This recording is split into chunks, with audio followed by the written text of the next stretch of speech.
Hi, I'm Brad Rexley, former Vice President for Disney's Epcot theme park, and you're listening to the Coaster Challenge podcast. Hi there, I'm Lee Cockrell. I'm the former Executive Vice President of Walt Disney World, and Mickey Mouse was my boss. And you're listening to the Coaster Challenge podcast. Do you accept the Coaster Challenge? Yes, I accept the Coaster Challenge. Do you accept the Coaster Challenge? Coaster Challenge podcast is here. It's time to face your fears. Get that theme park therapy and let us both your Coaster Challenge podcast is here. Your fear can disappear. We know that theme park therapy can dry up all your tears. Do you accept the Coaster Challenge? Yes, I accept the Coaster Challenge. Do you accept the Coaster Challenge? We accept because you know we're not average. You're listening to the Coaster Challenge podcast. A journey where people become fearful to fearless, all from riding roller coasters. So please, secure your hats and glasses and keep your hands and arms inside the podcast. It's time to accept the Coaster Challenge with your hosts, Andrew Locke. This is Andrew, one of the producers of the Coaster Challenge podcast with you today. Today I've got a very special and fun guest from ThrillRide.com, Super 78, and last but not least, the Season Pass podcast. I would like to welcome Robert Coker. Welcome to the podcast, Robert. Well, thank you so much, Andrew. It is a real honor and a pleasure to be here. Very exciting. I love what you guys are doing, and just happy to be part of it. Awesome. And as I was telling you before we started recording, I'm a huge podcast consumer before I became a podcast creator, as I now am with this, as well as with the Ace Ride With Us podcast. And as I was telling you, I've been listening to podcasts for over 4 years. And the very first coaster-oriented podcast I started listening to was the Season Pass with you and Doug and Brent, and I love how you guys, you don't take yourselves too seriously, and got some good comedy, some good content, great interviews. For example, with Tony, Imagineering, and done some great work, and of course, you guys. I will always thank you guys because I love humor. I have a great sense of humor for introducing me to Fake Theme Park. Oh, awesome. Oh, right. Because, easily, if you're on Twitter and you're not following Jason and Fake Theme Park, you're missing out. That is absolutely one of the best content providers in the world. Oh, absolutely. But it's a whole nother level when you hear Jason in audio form, as Murph. And and we're actually, I have an idea of how to have Jason on this podcast as Murph, but that's another story. But anyways, I'm looking forward to chatting with you today. We recently had an interview and talked to Doug, and that's kind of how I came to talk to you here, and we're enjoying talking to you guys from the Season Pass. Absolutely. So kind of already let a little bit of the cat out of the bag with the intro and the discussion here so far, but still to start off with, why don't we kind of round things off? Why don't you tell our audience about yourself and your experience within the theme park industry? Sure. So as you mentioned, I'm currently working at Super 78. We do a lot of media-based attractions, but we're not exclusive to that. My title is Senior Showwriter / Creative Development. One of the things I like about working at Super 78, though, is that, it's a smaller company. So we all get to wear a lot of hats. We get to kind of dip our toes into a lot of different pools and really, learn as much about all aspects of creating themed attractions as one could. But the genesis of what got me into this, when I grew up in Southern California, when I was about 4.5 years old, took my first trip to Disneyland, rode the Matterhorn for the first time. And I'm like, all right, that's it. Whatever this is what I want to do. Like this thing here, I want to do this. So as I grew up and went to school and, whatever, and the theme park industry kind of matured, and it slowly became clear to me like, oh, okay, I could do this thing, which is graphic design, and that somehow that would lead me into themed entertainment. And that actually took me in a different path. So I ended up working in advertising and package design and some other kind of design related industries.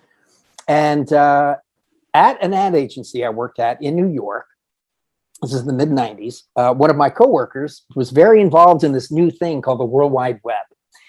And she was like, yeah, I want to kind of get to know more of this. Why don't we do a website together? I'll do the back end programming and you can do the content creation, write, take pictures, whatever.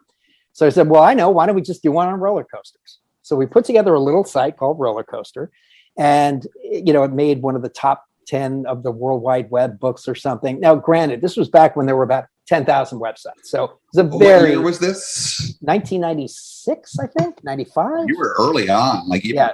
Just barely graphical based web browsers at that point. Yeah. Oh yeah, no, it was very rudimentary. If you go to archive.org and look at rollercoaster.org, way back in the day, I think it's still out there in the ether somewhere. But anyway, so we did that. It was a lot of fun. And then a couple of years later, I was sort of thinking maybe I'd like to learn more about that back end development, like how you build a website. And so I thought, well, I'll do one on my own, and why not maybe expand the scope? So it's not just about roller coasters, but it's about all kinds of rides, flume rides, dark rides, free fall rides. It's just everything. And that was kind of the genesis of Thrill Ride. So did the thrillride.com website. That was from like 96. I think I registered that domain.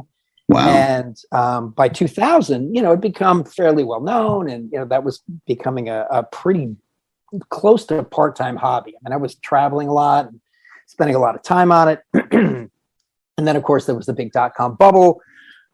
We tried with another group to build Thrill Ride into something that would have been more of a full-time kind of avocation. Didn't work out, whatever. That's the way that went. But in the meantime, that's when I was approached by Barnes & Noble Publishing about doing a book on roller coasters.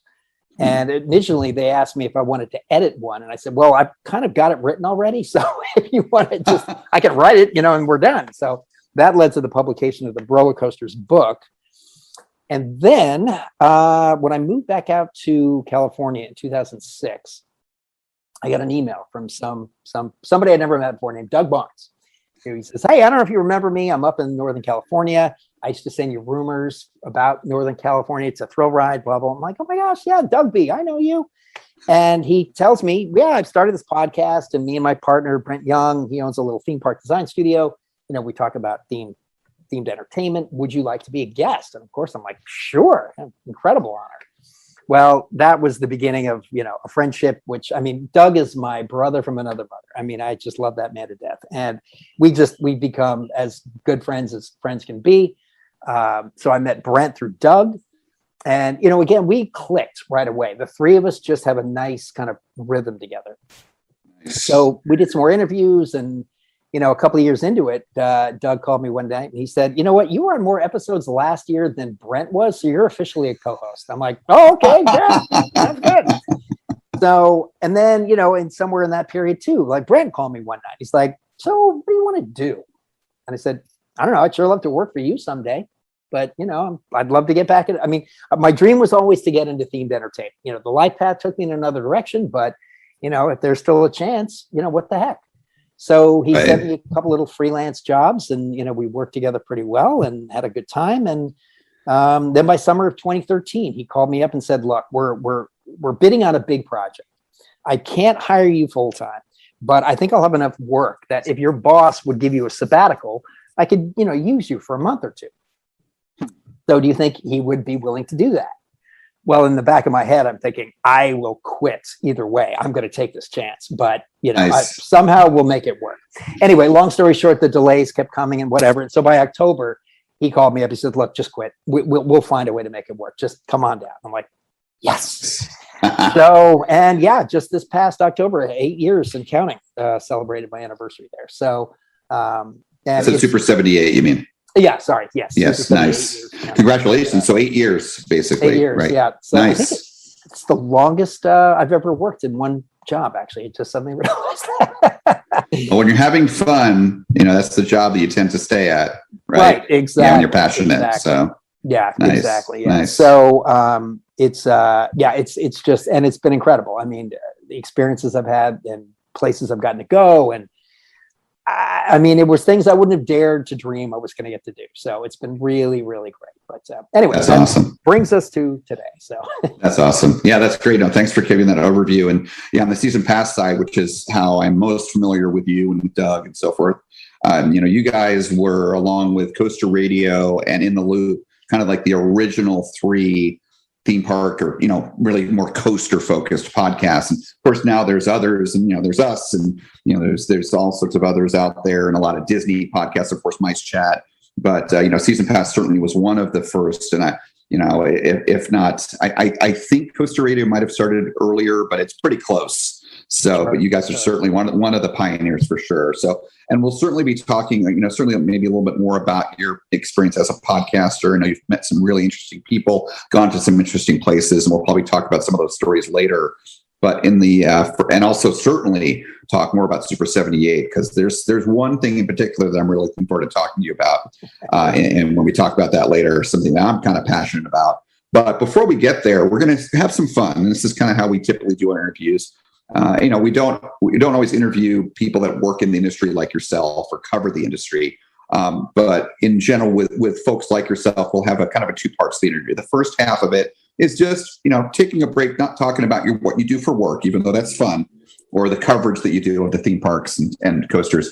Is just, your experience with coasters, for example, or theme parks. But I know you're a coaster guy, so we're going to talk about coasters.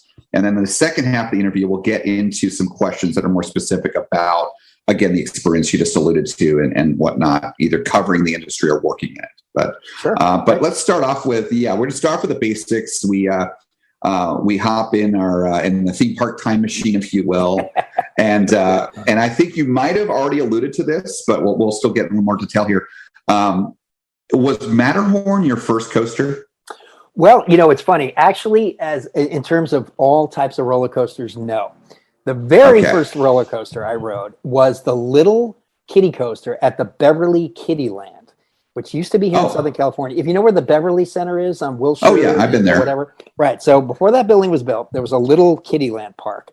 I used to remember the name of the owner, and I can't at the time. And it was tiny. They had a little. I can't remember the manufacturer's name, but a little teeny, single oval kiddie coaster, a dark ride, little pony rides, a lot of little circular, kiddie rides. And a really little kid when I went there. So I'm sure that kiddie coaster was probably my first. But as you know, Disney, Walt, he would go to this park when he was starting to think about Disneyland and talk to the owner and, what do you do? How does this work? So there's a little connection to Disney history there. Anyway, but the first big boy coaster, definitely the Matterhorn. And and I remember it clearly because we went in, I saw the Matterhorn, structure, which is so magnificent. And, from a distance, those little cars, they don't look like they're moving that fast because they're really not moving. Right. No, they're not. Yeah, I thought it was like a little scenic trip through this beautiful mountain. So we got the chain lift. And then when we start taking off, I was just like flabbergasted, laughing and screaming like, what is going on? And got off, and I'm like, that's the bomb right there. Yeah. And how old were you when you first rode the Matterhorn? About 4.5, 4.5. Oh, wow. Really? Okay, so you're kind of like me. Now, I grew up on the East Coast. Now, I know we talked about earlier, I live in Florida now, but in case it might come up in reference later, because, coasters, parks, it's all about travel and visiting places. And I've lived all over the country. I'm from New Jersey, lived in New York, moved to Arizona for school, lived in Southern and Northern California for 20 years total. Lived in both of those places twice, Washington now, and then also now here, Florida, as more recently. But, certainly for me, I grew up on the East Coast. And for me, 4 years old, that was me living in New Jersey. And I would do the typical, not just me, my parents and I'm an only child. We would do the typical thing, living in the East Coast. We'd go down to Florida for Christmas or for the holidays. I had family down here, typical stuff. And so for me, it wasn't Disneyland, it was Disney World. But my first coaster was at 4 years old, was Space Mountain. And I remember certain things about it. So so it's kind of similar, Matterhorn and all that. So and it's interesting you brought up too that park near where the Beverly Center is now. I certainly have, I've not read books about Walt, but I've listened to podcasts or watched documentaries about Walt and, fascinating life. And I keep hearing little tidbits. So Walt went here and he was inspired by that for Disneyland, or, he went here and he learned this. And it's like, it seems like California, Southern California, it's almost like someone should create a map or something, maybe it exists, of all the places Walt went to and that they influenced him, Knott's, I'm sure, just the whole thing with trains and carousels and everything. Yep. But that's another little tidbit I hadn't heard before. But Okay, so we got your first coaster is that little kiddie coaster. Then your first big boy coaster was Matterhorn. Now, do you keep count of your coasters? Do you know what your coaster count is? I used to, and I at some point I kind of just got out of the habit of it, and now I don't. I haven't kept count. I mean, I'm going to guesstimate it's above 1,500, but that's wow. Yeah. Okay, because that's what I was just curious if you didn't know for sure what your estimate was. Sure. So that's pretty impressive. As far as people that I know personally, at least that I'm aware of their coaster counts, you're going to find this interesting. The highest I'm aware of is actually a friend of mine who just hit 1,200. Now that's lower than yours, but not much lower, except he is basically, I think my friend Bradley, he's 22 years old, I believe. Wow. So yeah, that's the really impressive part.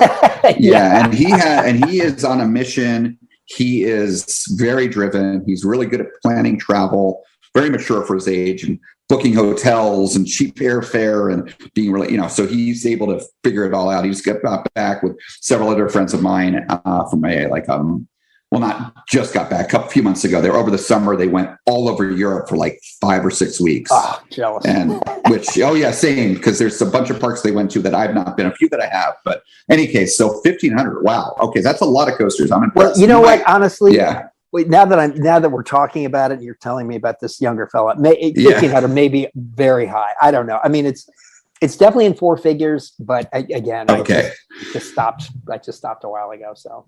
1,000. Well, again, we're a new podcast, but still, and this, not that we keep track of this, but certainly I know the coaster counts of some other guests of ours, and some of them are in the high 3 figures. For example, good friends of personal friends of mine and of the show, Larry and Gene. Larry's a little behind Gene. They're a couple. They've been riding coasters for over 40 years together. By the way, yeah, they rode the Beast. They're from Ohio. They rode the Beast opening year of 79. Nice. And together. But Jean is slightly higher. She started riding before Larry, before they met. And she just hit 800. And you're going to love this. 800 on Pteranodon Flyers, Universal's Islands Adventure. And the hardest rides to get on. She was out there with her grandkids. And she lent me one of her grandkids, let me in quotes, to get me on that ride finally. And I'm that's my local park, but I never can get on it because I don't have kids. Exactly. So anyway, that's great. So she's there. She's at 800. He's not far behind. And then it drops off from there, in the 100, 500 some and 400. So I'm sure the highest. So that's okay. So kind of getting to the next question. This will be interesting because you've been on so many coasters. So what would you say of that 1,000 or whatever number it is of all those coasters you've been on? Which is the one that kind of freaked you out or scared you the most? Yeah, that's going to be hard to answer with one. I will say, so I rode the Beast. If it wasn't opening year, it was the year after. It was at Ace Coaster Con 2. So was 79, 80, maybe it was 79. Anyway, I do remember though, I was obviously much younger then, pretty young teenager. And so excited. Like, this is my first big trip. I'd flown on a plane on my own for the first time and never been to Kings Island and, all these other great rides and this just titanically huge new wooden coaster. And we were in the park as a group, the Ace group, walking towards the back. And there was that lift hill going into the trees. And for the first time, I was like, oh, damn, I'm scared. Like, this is a big, big ride. Like, this is serious. Of course, loved it. I mean, it was just so great. But then the next time I had an experience like that, which is even worse, was riding Top Thrill Dragster at Media Day. I mean, that was, we were sitting on that track and looking at that tower and thinking, in 10 seconds, we're going to be up there, 400 plus feet in this. Like, that was bone chilling. That was truly terrifying.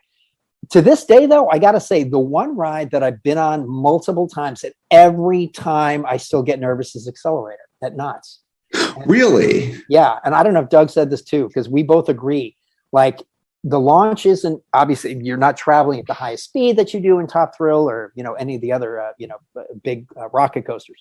But 0 to 80 in less than, 2 seconds? I mean, it's so intense. And we're both white knuckles, like, oh, here we go. Every time. Like it just, you think over time you get used to it. And maybe if I wrote it every day, it would be fine. But there's always enough of a break that whenever we go back, I'm like, oh God, here we go. I mean, I love it. It's one of my favorite rides, but it's still consistently terrifying.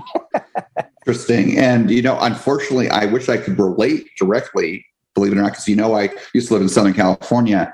The concept of a white whale, of course. Yes, right? yes. So I have a few white whales. Unfortunately, I now have a third one, I think, that was added this year. But the two white whales I've had traditionally are Accelerator and El Toro. Now, see, two intimate coasters. What a coincidence. Exactly. What I was just going to say, what do those both have in common? Intamin is my favorite ride manufacturer, favorite coaster manufacturer, because, Intamin is a lot more than coasters. But I know that they can be a little bit challenging, a little bit iffy. But I've been to Knott's many times. Great Adventure was my home park. Of course, growing up, that was before El Toro, but I've been there several times since, and it's always closed. And Accelerator, it was open when I was there for Knott's Scary Farm with David, Iva, and several other friends back in September. But we were so busy with the houses and riding Ghost Rider, because even though I've been on Ghost Rider before, I love Ghost Rider so much. That was higher priority than getting on Accelerator. And they were only running a couple trains in Accelerator. It was a long wait. Yep. So I will get it to it one of these days. But it does look like it has a really nice layout compared to, say, even Top Thrill Dragster. And I get it. It's like more intense in certain ways. Sure. While I've not ridden that, I do have one claim I can make that is very unique. I don't know if you've been on this or not. So I've traveled a lot all over the world. I have been on Formula Rossa. Oh, no, I have not. Awesome. Yeah. So Awesome. that's the fastest as far as what speed it gets up to. Not necessarily the fastest accelerating, quickest. Yeah, quickest. But another, of course, Intamin catapult coaster. But okay, so the one that scared you, see now where I thought you were going with this, because you're live in Southern California, is when you're saying Accelerator. Before you said Accelerator, I thought, okay, it's gonna be X2. Accelerator. No, okay. Because X2 is the one that scared me the most, or just the Aero 40s in general. I've been on all three now, but the same design basically, but just that drop, and it's the best drop ever. It's not the steepest, it's not the tallest, but that drop where you rotate it face down, the intensity of it. Oh yeah. But Accelerator for you. Okay, so let's talk about Accelerator. Yeah, sure. Let's talk about Accelerator. Okay, so I guess it was probably a ways back when you first wrote it for the first time, right? Yes. And I wrote Top Thrill Dragster first. So I'm trying to remember what brought me out here, but it was a while ago. Definitely a while back. Okay. So do you remember how you were feeling as you were going through the queue, approaching the station? What was going through your head, given it was scaring you? Sure. Well, I mean, as you know, even if you haven't ridden it, what's great about that attraction is, you board by walking under the ride, and you're in the midst of it for most of the queue. So you're hearing the screams and seeing this thing take off like a lightning bolt, and you're well aware of what's coming at all times. Right. And then, of course, when you're standing in the lanes waiting to board, and it's just like blink and you miss it. I mean, it's there and then it's gone. It's just so. And the speed at which the audio, just like their screams and then they're gone. Like it's like, like that thing. So there's so many cues telling you like you should be nervous now. Like this is when you start getting scared. And certainly, I mean, it's definitely like it's going to be fun and whatever. But that first time, I guess, is after having done Top Thrill Dragster, I'm like, okay, I know I'm good with these. Like it's going to be okay. But right, it's a more gradual trip up to top speed on that thing. So, it's just like, is that thing gonna snap my neck? I mean, it's so fast. It's so fast. Right. So it was the acceleration that was scaring you. Correct. The severity of the acceleration. Yeah. Okay. So kind of what I'm translating from what you said there is, it sounds like you knew you're going to have fun. Of course, you'd already been on a lot of coasters before it. But, you knew it and you saw it, you could hear it because you're, like you said, you're out there in the midst of everything, that it's so fast in the acceleration. You're just kind of, there's a part of you in the back of your mind that's like, wow, is this going to be too much for me? Is this going to be too intense or something like that? Right. Yeah, exactly. Yeah. Okay. So obviously with something like that, once you get on it, you're going to find out. You obviously did find out. You're here with us, and everything turned out fine. But again, you couldn't know that then. That's where anxiety and fear come from. But okay, so you went through it. You rode the ride, and you survived. And so tell me, how did you feel then, given how you were thinking originally in the queue and everything? How did you feel once you got off Accelerator? Oh, exhilarated. I mean, I was just like, that was a once in a lifetime kind of experience. I mean, it was just super fun, super cool. Couldn't wait to do it again. You know, it's the typical like, oh, I don't want to go to it. Let's go again. You know, you're just like, hey, that was the best. You know, being scared under the right circumstances is super fun, you know? So, you know, it's all about that. Yeah, I must say, if I can digress for a second, because I think like my biggest fear was always heights. When I was a kid, going at Ferris wheels, all that kind of stuff, terrifying. And for whatever strange reason, it never bothered me on roller coasters. Like, it was never about the height of the roller coaster. Like, being strapped into a car, I always felt safe, and I knew, like, I'm in this vehicle that's going to carry me back to safety. But heights was just too much. And so when we went to, it was one of our big season pass trips, I guess the biggest, the Wheels on I-80 trip, which was 7 days of utter joy. It was so great. Nice. But the kind of the linchpin of the trip was going out to Cedar Point, where we'd spend most of our time, because they just opened Windseeker, you know, the 300-foot tall thing. And in the back of my mind, before we were getting, you know, planning the trip or whatever, I'm like, there's absolutely no way I'm going to ride that attraction. I will sit and talk to the people at Cedar Point and congratulate them, but I'm just not going to do it. I'm sorry. That's just not going to happen. So we get to the park, and, you know, and we had a couple of days, and the first day was not involved with that. So that was good. And the morning of the second day, we're walking to the park, and I'm just like, I'm not doing it. I'm not doing it. I'm not doing it. And we're getting closer and closer. And I'm like, well, all right, I guess I'm just going to stand on the side and, you know, whatever. So Doug gets on and he rides it. And I know he's not a fan of heights, but he gets up there and he survives, and he comes back and he's like, you know what, man, it's not that bad. It's really not. It's okay. You can do it. And his wife, Shannon, who was also one of my closest friends, she basically grabbed my arm and was like, stop being a bitch, get on with me. So she dragged me onto Windseeker. And I'm like, well, all right, worst case, I have a heart attack and die, and it'll be over. So whatever this is, it's not going to, I won't suffer terribly long. So we start to go up, and the wheel is spinning, and the ring is rising, and we're about 30 feet up. And Doug's like, hey, by the way, it's really windy up there. And I was so like, how dare you? But we get to the top, and the ring is starting to spin faster, and the arms are going out. I'm just like, okay. I mean, I'm terrified, but I'm not dead. And then I'm like, wow, this is actually pretty cool. I'm looking over the edge. I spread my arms out. I'm like, this is great. I'm loving it. And I'll tell you, that cured me of my fear of heights right then and there. I got off. I was like, I'm fine. We went and rode Skyhawk. I can get on any Ferris wheel. I can get on any free fall tower now. Like Falcon's Fury is one of my favorite rides. I love them. Yes. It was just like instant. And it was that total immersion, like get right up and let that fear get right in your face. And once you realize it didn't hurt me, then it's nothing to be afraid of anymore. It was weird. I've never had that kind of instant, like flipping a light switch. It just went away. That's really interesting. One of the things that, with the interviews that we do in this podcast, and part of it, we have fun and get into some interesting topics like we'll do with you later. But also we're a little bit on the more, if you will, serious side or investigative side in terms of trying to understand how people conquer fear and the implications of that. And one of the things I've discovered in doing these interviews is I've come up with a theory of facing fear successfully is along the lines of strength training or weight training. Yep. Whereas, of course, the weight training is physical. With fear, it's your mind. It's getting your mind to be okay with these crazy situations.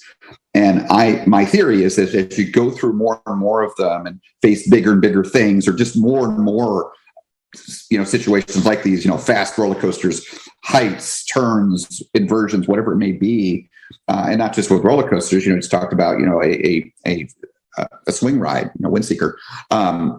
As we do more and more of these things, we're able to better face fear and anxiety in general in life. And I have really been seeing that myself these past year, really this year. I kind of like you with a light switch. It's not that I was like all kinds of fearful at the beginning of this year, but I mean, I'm not embarrassed to say this. Prior to this year, if I was riding a new roller coaster for the first time, for my first time, I generally wouldn't have my hands up. I'm not holding on necessarily, but I wouldn't have them up, because you're holding them up. It's that, and I think that's kind of why we as coaster enthusiasts hold our hands up, because it's sort of what we do to say, hey, I'm not afraid. I'm not having my hands anywhere near the lap bar or, the restraint or whatnot. And something switched in me because I rode a number of new coasters this year, Velocicoaster, hands up. But one of the big ones for me, certainly two of them actually, I was just talking to a friend about this earlier, was Steel Vengeance was new for me this year for the first time. Nice. And I was hands up the whole time. And then the Voyage, for the first time ever this year at Hollywood Nights. I'd never been there before, period. And hands up that first ride. And again, love Voyage. I guess I've conquered fear, and I'm not afraid of speeds, and not acceleration or top speed. I mean, I have one of my other hobbies is sports cars, and I've also ridden sport bikes. So kind of retired from that for safety reasons because of the other drivers on the road. But so I'm used to speed and acceleration. So those are no big deal. But heights, certainly I was more scared of heights when I was younger. Yeah, that certainly is a very common fear. But I have definitely made a lot of, I don't feel like I'm afraid of heights. And part of it for me too is again, all the travel I've done. I love our architecture. I love going up in tall buildings to observation decks. I've been to the observation decks for, I think, the 4 or 5 of the top 10 tallest buildings in the world, like the Burj Khalifa, Taipei 101, of course, the Freedom Tower in New York, and several others, Sears Tower. And so, and I've done like the glass floors, you walk on the glass floors, so I guess, and that, again, that doesn't have to be a ride. That is fear training as well. That's training your mind to not be scared. So I get what you're saying about Windseeker. Maybe part of why I'm not afraid of heights anymore too is, it was last year during the pandemic. I rode the Starflyer in Orlando here in Florida for the first time. See, and I got to tell you, that one I'm still like, maybe not. I don't know about that one. Okay, so you still have some notches to carve in your belt. Okay, I do. Well, and if you really want to conquer, I should probably have a chat with the folks at Icon Park. We've got a relationship with them, but their website is no longer accurate because some of the verbiage on there, some of it says Orlando's tallest swing ride, but some of it says the world's tallest. And it's not the tallest anymore. The one in Dubai is now 10 feet taller. It's like the King Dakar versus Top Thrill Dragster thing again, all over again. And I'm sure it's a fun time. I'm sure it's the same ride, just 10 feet taller. But I rode it in the daytime last year, the Starflyer, that is. Yeah. And then I rode it for the first time at night. With David and Iva. They had never been on it when they were out here last month in October here in Florida visiting. The three of us rode it at night. And that was fantastic. And and Falcon's Fury, you mentioned that. I love Falcon's Fury. That's the best drop ride ever because you're facing, I call that the X2 of drop rides because you rotate forward, so I get it. Your fear of heights, I totally get it. So you felt exhilarated after getting off accelerator. Yes, right? Absolutely. Okay. Yeah. And I think there's two sides to that. One is conquering the fear. It's like, I did it. You feel good about yourself. Yep. The other is the adrenaline's, the endorphin, the adrenaline, endorphin, that whole rush, the healthy way to get that rush. Yep.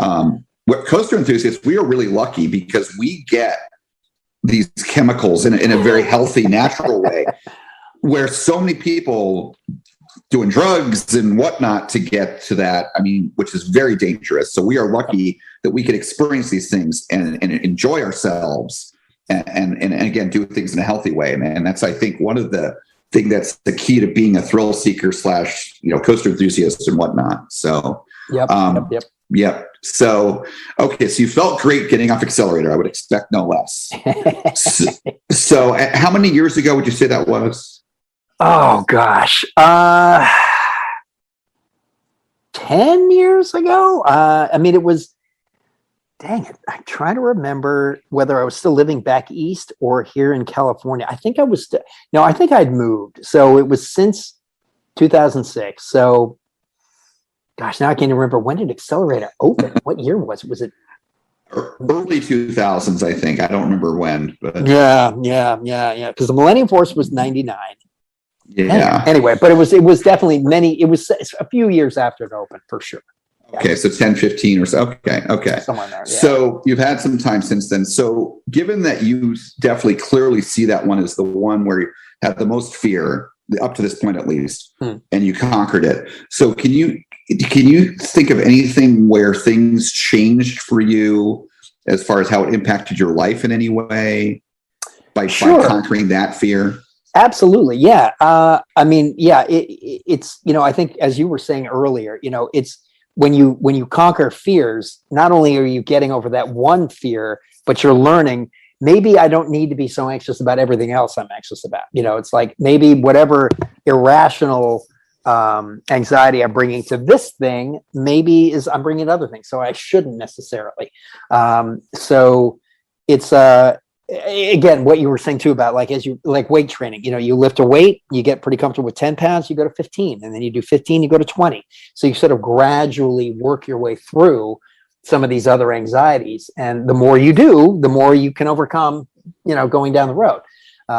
So just getting over the fear of heights, is definitely my other big fear. Growing up, were those any kind of tarantula, any big, giant, hairy spider, or Stephen King accurately described them, basketballs with legs, couldn't stand them. And it was at a point where, when I was a young teenager, I remember seeing an ad for a Time Life book on insects and things, and they just had a quick shot of a tarantula walking on the ground. I leapt up and left the room. I mean, I couldn't even watch an image on a TV screen. Much better with them. I've seen them live. I haven't gotten really close, but I started watching YouTube videos of people who keep exotic, pets and tarantulas or something. And I'm like, yeah, see, they're petting them, they're feeding them. I had one guy had them sitting on his shoulder like a kitten. I'm like, okay, all right. So someday I'm hoping I will be able to hold one in my hand. I haven't gotten there yet, but I'm like, it's irrational. They're not poisonous. Like getting a bite is like getting a bee sting. The worst thing that can happen is you get a bee sting. That's it. They're not. And many people say, you don't bug them, they don't bug you. They don't want to be bothered. Just leave them alone. They're fine. So working towards it. But I know, I'm probably going to get over it because I know I got over the fear of heights. So, it does give you the confidence to address the other fears in your life. Yeah, no, that's a very good point, and I definitely can relate to that. Just a real quick aside, because you mentioned tarantulas. So a couple of things. So first of all, David, one of his biggest fears is arachnids in general. And again, it's a very common fear. I mean, very common. Spiders, there's a lot of them, brown recluse and others, or wolf spiders are very dangerous. Yep. Plus, they're very freaky looking. I mean, there's been movies about them, the 50s of giant spiders. There's been even 8-Legged Freaks and some more recent ones, arachnophobia. I love 8-Legged Freaks, actually. Yeah, they're great movies. Oh, yeah, great movie. Yeah, great movie. And I wouldn't say I'm afraid of spiders, but certainly I don't love them either. However, you're lucky you're not me, given your reaction. So of course, going to college, a lot of times. Oh no. well, not that. You're good. No, I lived in the desert in California too. I've seen some tarantulas in the wild, but no, that's not actually what I'm getting at. Is when we started college, oftentimes we wind up in the dorms, maybe the first year or two before you find friends and live off site or live on campus. So my first year, I was in the dorms and assigned a roommate. This guy named Jamie, really nice guy. He happened to have a pet, and it was a pet tarantula. Oh man, I'd be like, I'm not kidding. Dorm captain, I need to get out of here. Yeah, and I was cool with it. And he had him out. I don't think he ever had him walk on me or her. Who knows the gender? But anyways, the spider. Yeah, I mean, he would have him out, and it was fine. I was totally fine with it. But again, I get it. A lot of people, it's scary. Yeah. So. Even today, I don't know if I could live under those circumstances. yeah, I totally get it. That's crazy. So, all right, very good. So, going beyond conquering fear and how it helps you deal with fear and anxiety and other aspects of life, which again, I totally relate to that. Just taking a step back, kind of a 10,000 foot level. Obviously, coasters and theme parks are a huge part of your life. It's not just for fun, it's for work, and you cover it, for fun, but for a media, for podcasting. But can you talk about maybe beyond the obvious low-hanging fruit of, I make a living off of it, but can you talk about any ways, which is true, certainly, and that's awesome, But can you talk about any other ways that aren't so obvious here that coasters and theme parks and being involved with this so much has had a significant positive impact on your life? Oh, sure. Well, again, I mean, a lot of my very closest friends all came out of our shared love for theme parks. And again, Doug, who is, he's a relative by passion rather than blood. And it was all through our love for theme parks and roller coasters. It's kind of funny too, as we've gotten to know each other better and time has gone on. I mean, our love for disc golf and beer has almost eclipsed the whole coasters and theme parks thing. But I mean, again, Brent, my career has come out of it. Meeting you guys. I mean, there's so many incredible new people that I've met. Chris Godsey and his wife Natalie, and I'm errors of omission. I don't want to exclude anybody, but like in 2013, just a few months before starting work at Super 78, another kind of bucket list thing was to go to Japan. I've always wanted to love Japanese culture, and so I took a theme park review, a 2-week trip to Japan, which was 2 of the greatest weeks of my entire life. I mean, we had the most amazing time and went to the most amazing parks. Got me into Tokyo Disney Sea. Had the best sushi meal of my life in Osaka, and made lifelong from Australia, from all over the world. Nick Hudson, who does Nick's ERT. Yeah, I know Nick. Has become an incredibly good friend as well. And we were working with him. He's composing music for a project we're working on right now.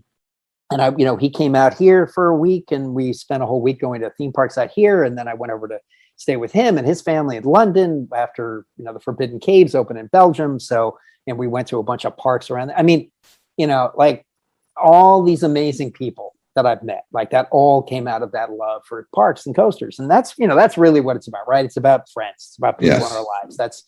That's the real reason to be here. And that's what we need to focus on. So yeah, by far, I mean, that's the positive impact on my life for sure. I love it. Definitely can relate. And, I don't mean to bring up negativity, but I'm just only bringing up a little bit here to contrast.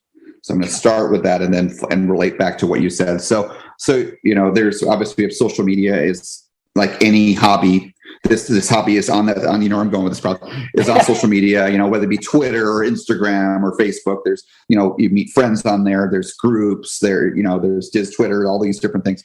And it certainly, I mean, I don't think anyone has been immune to this. I have encountered some negativity, in these various groups and communities and people, and certainly some. And, I would say, first of all, I think I've gotten better with certain tactics. I have a very significant, I have a very firm and developed a very firm blocking policy in social media. If someone is negative, bullying, or I'm like, no, goodbye. No time I don't need that. you in my life. I want positivity. So that certainly helped me. But even beyond that, just as I meet more and more positive people, friends, whether it be even just on social media or eventually we meet or until we meet, or certainly people that I have met in person, both, say locally where I live now here in Florida, or just friends from afar that come to visit, or I go to where they are, we meet at a park, or I go to their home park.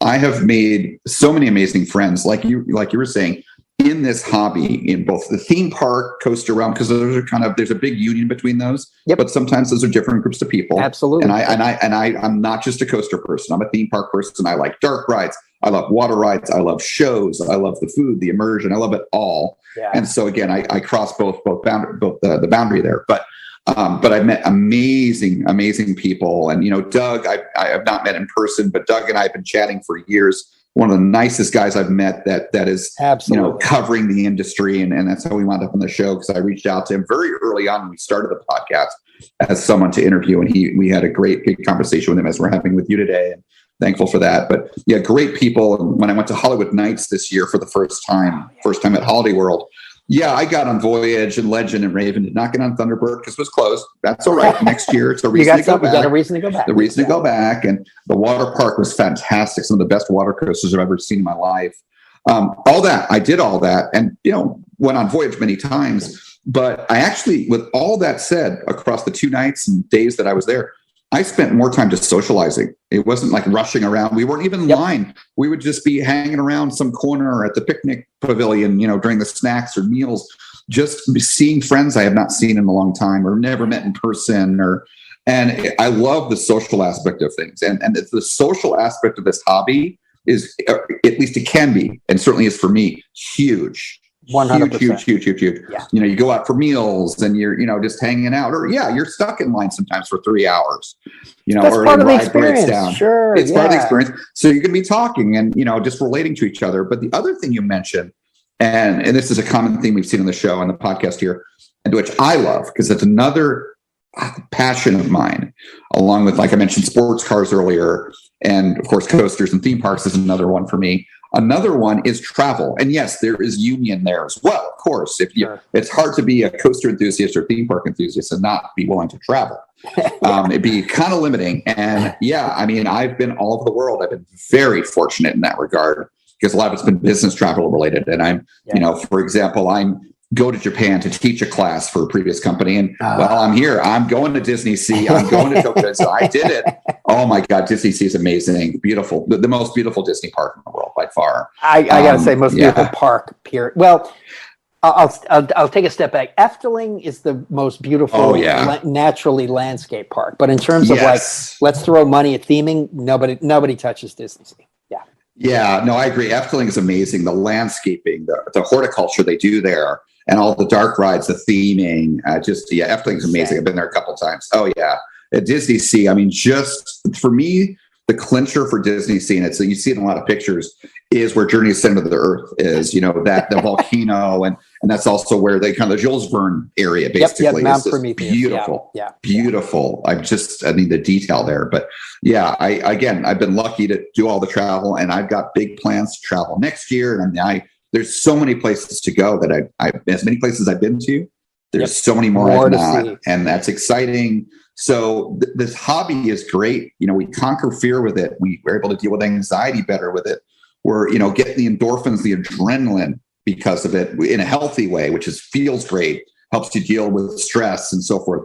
It's social. We can make great friends and have friends for life, and, travel with our friends or travel to see our friends. And then of course the travel itself. There's a lot of positivity to this hobby. If you do it right. And so I was very glad to hear what you had to share there, because I can relate. So thank you. Oh yeah, no, my pleasure. And getting back to what you were saying earlier too, about how the breadth of the community. So two other good friends that we've made, through the podcast, Doug and Shannon, met them first. Good friends, Daryl and Deanna, they live in Tampa. I try to get out and see them at least once a year. And Daryl is a totally admitted, social conservative or Republican, whatever. I'm a lefty, pinko, commie Democrat. But, we can have calm, rational discussions about, politics or something. Absolutely. And then if we don't agree, then we can talk about it. We just bond over the things we do love. And they're just incredibly dear friends of mine. Oh God. And he turned me on to the Tampa Bay Lightning. Man, I had a nascent hockey fan in me it was great. So, and no, and thank you for mentioning that. By the way, we don't, and again, it's not like you're talking about politics there, but we don't, for obvious reasons, because of this day and age, we don't talk about politics in the show as far as, this is my opinion about this or that. But, certainly behind the scenes, David and I are very close friends, Iva as well, and Jenna, and, all the people involved with the podcast. And of course, all the guests, a lot of our guests are personal friends of ours, or become friends of ours because they've been on the show, which is awesome. And we know we're all over the political spectrum. Absolutely. And that's not what matters. What matters is if you're a difference of opinion, it could be about politics or what kind of milk you like, if you like milk or not, or food. It could be anything, because now there's oat milk, all these other milks and stuff, but anyway, point being is you can have different opinions about things. All that matters is you respect each other's differences. Absolutely. And don't let that get in the way. And so I really appreciate you mentioning that. Because that's a huge thing for me as well. Because you can have challenges with people, especially on social media. And thankfully, even though I have lots of friends that don't agree with me, that there are many that do. At least I have a lot of friends that don't, and we have a great friendship, and we can respect each other, and that's awesome. That's what matters. So absolutely. I appreciate you mentioning that for sure. For sure. So Yeah. So yeah, I've obviously been on a lot of coasters. So I want to ask you a few more questions about coasters. And these will be fun ones for you. These will be, I think, probably simple ones, but fun, probably some good stories. And then we'll dive into the second half of the interview. So about 1,000 or so coasters. So I'm going to guess, I mean, and some of these probably been more than once. So you've had a lot of rides on coasters. So I am very curious. We ask this question pretty much all our guests.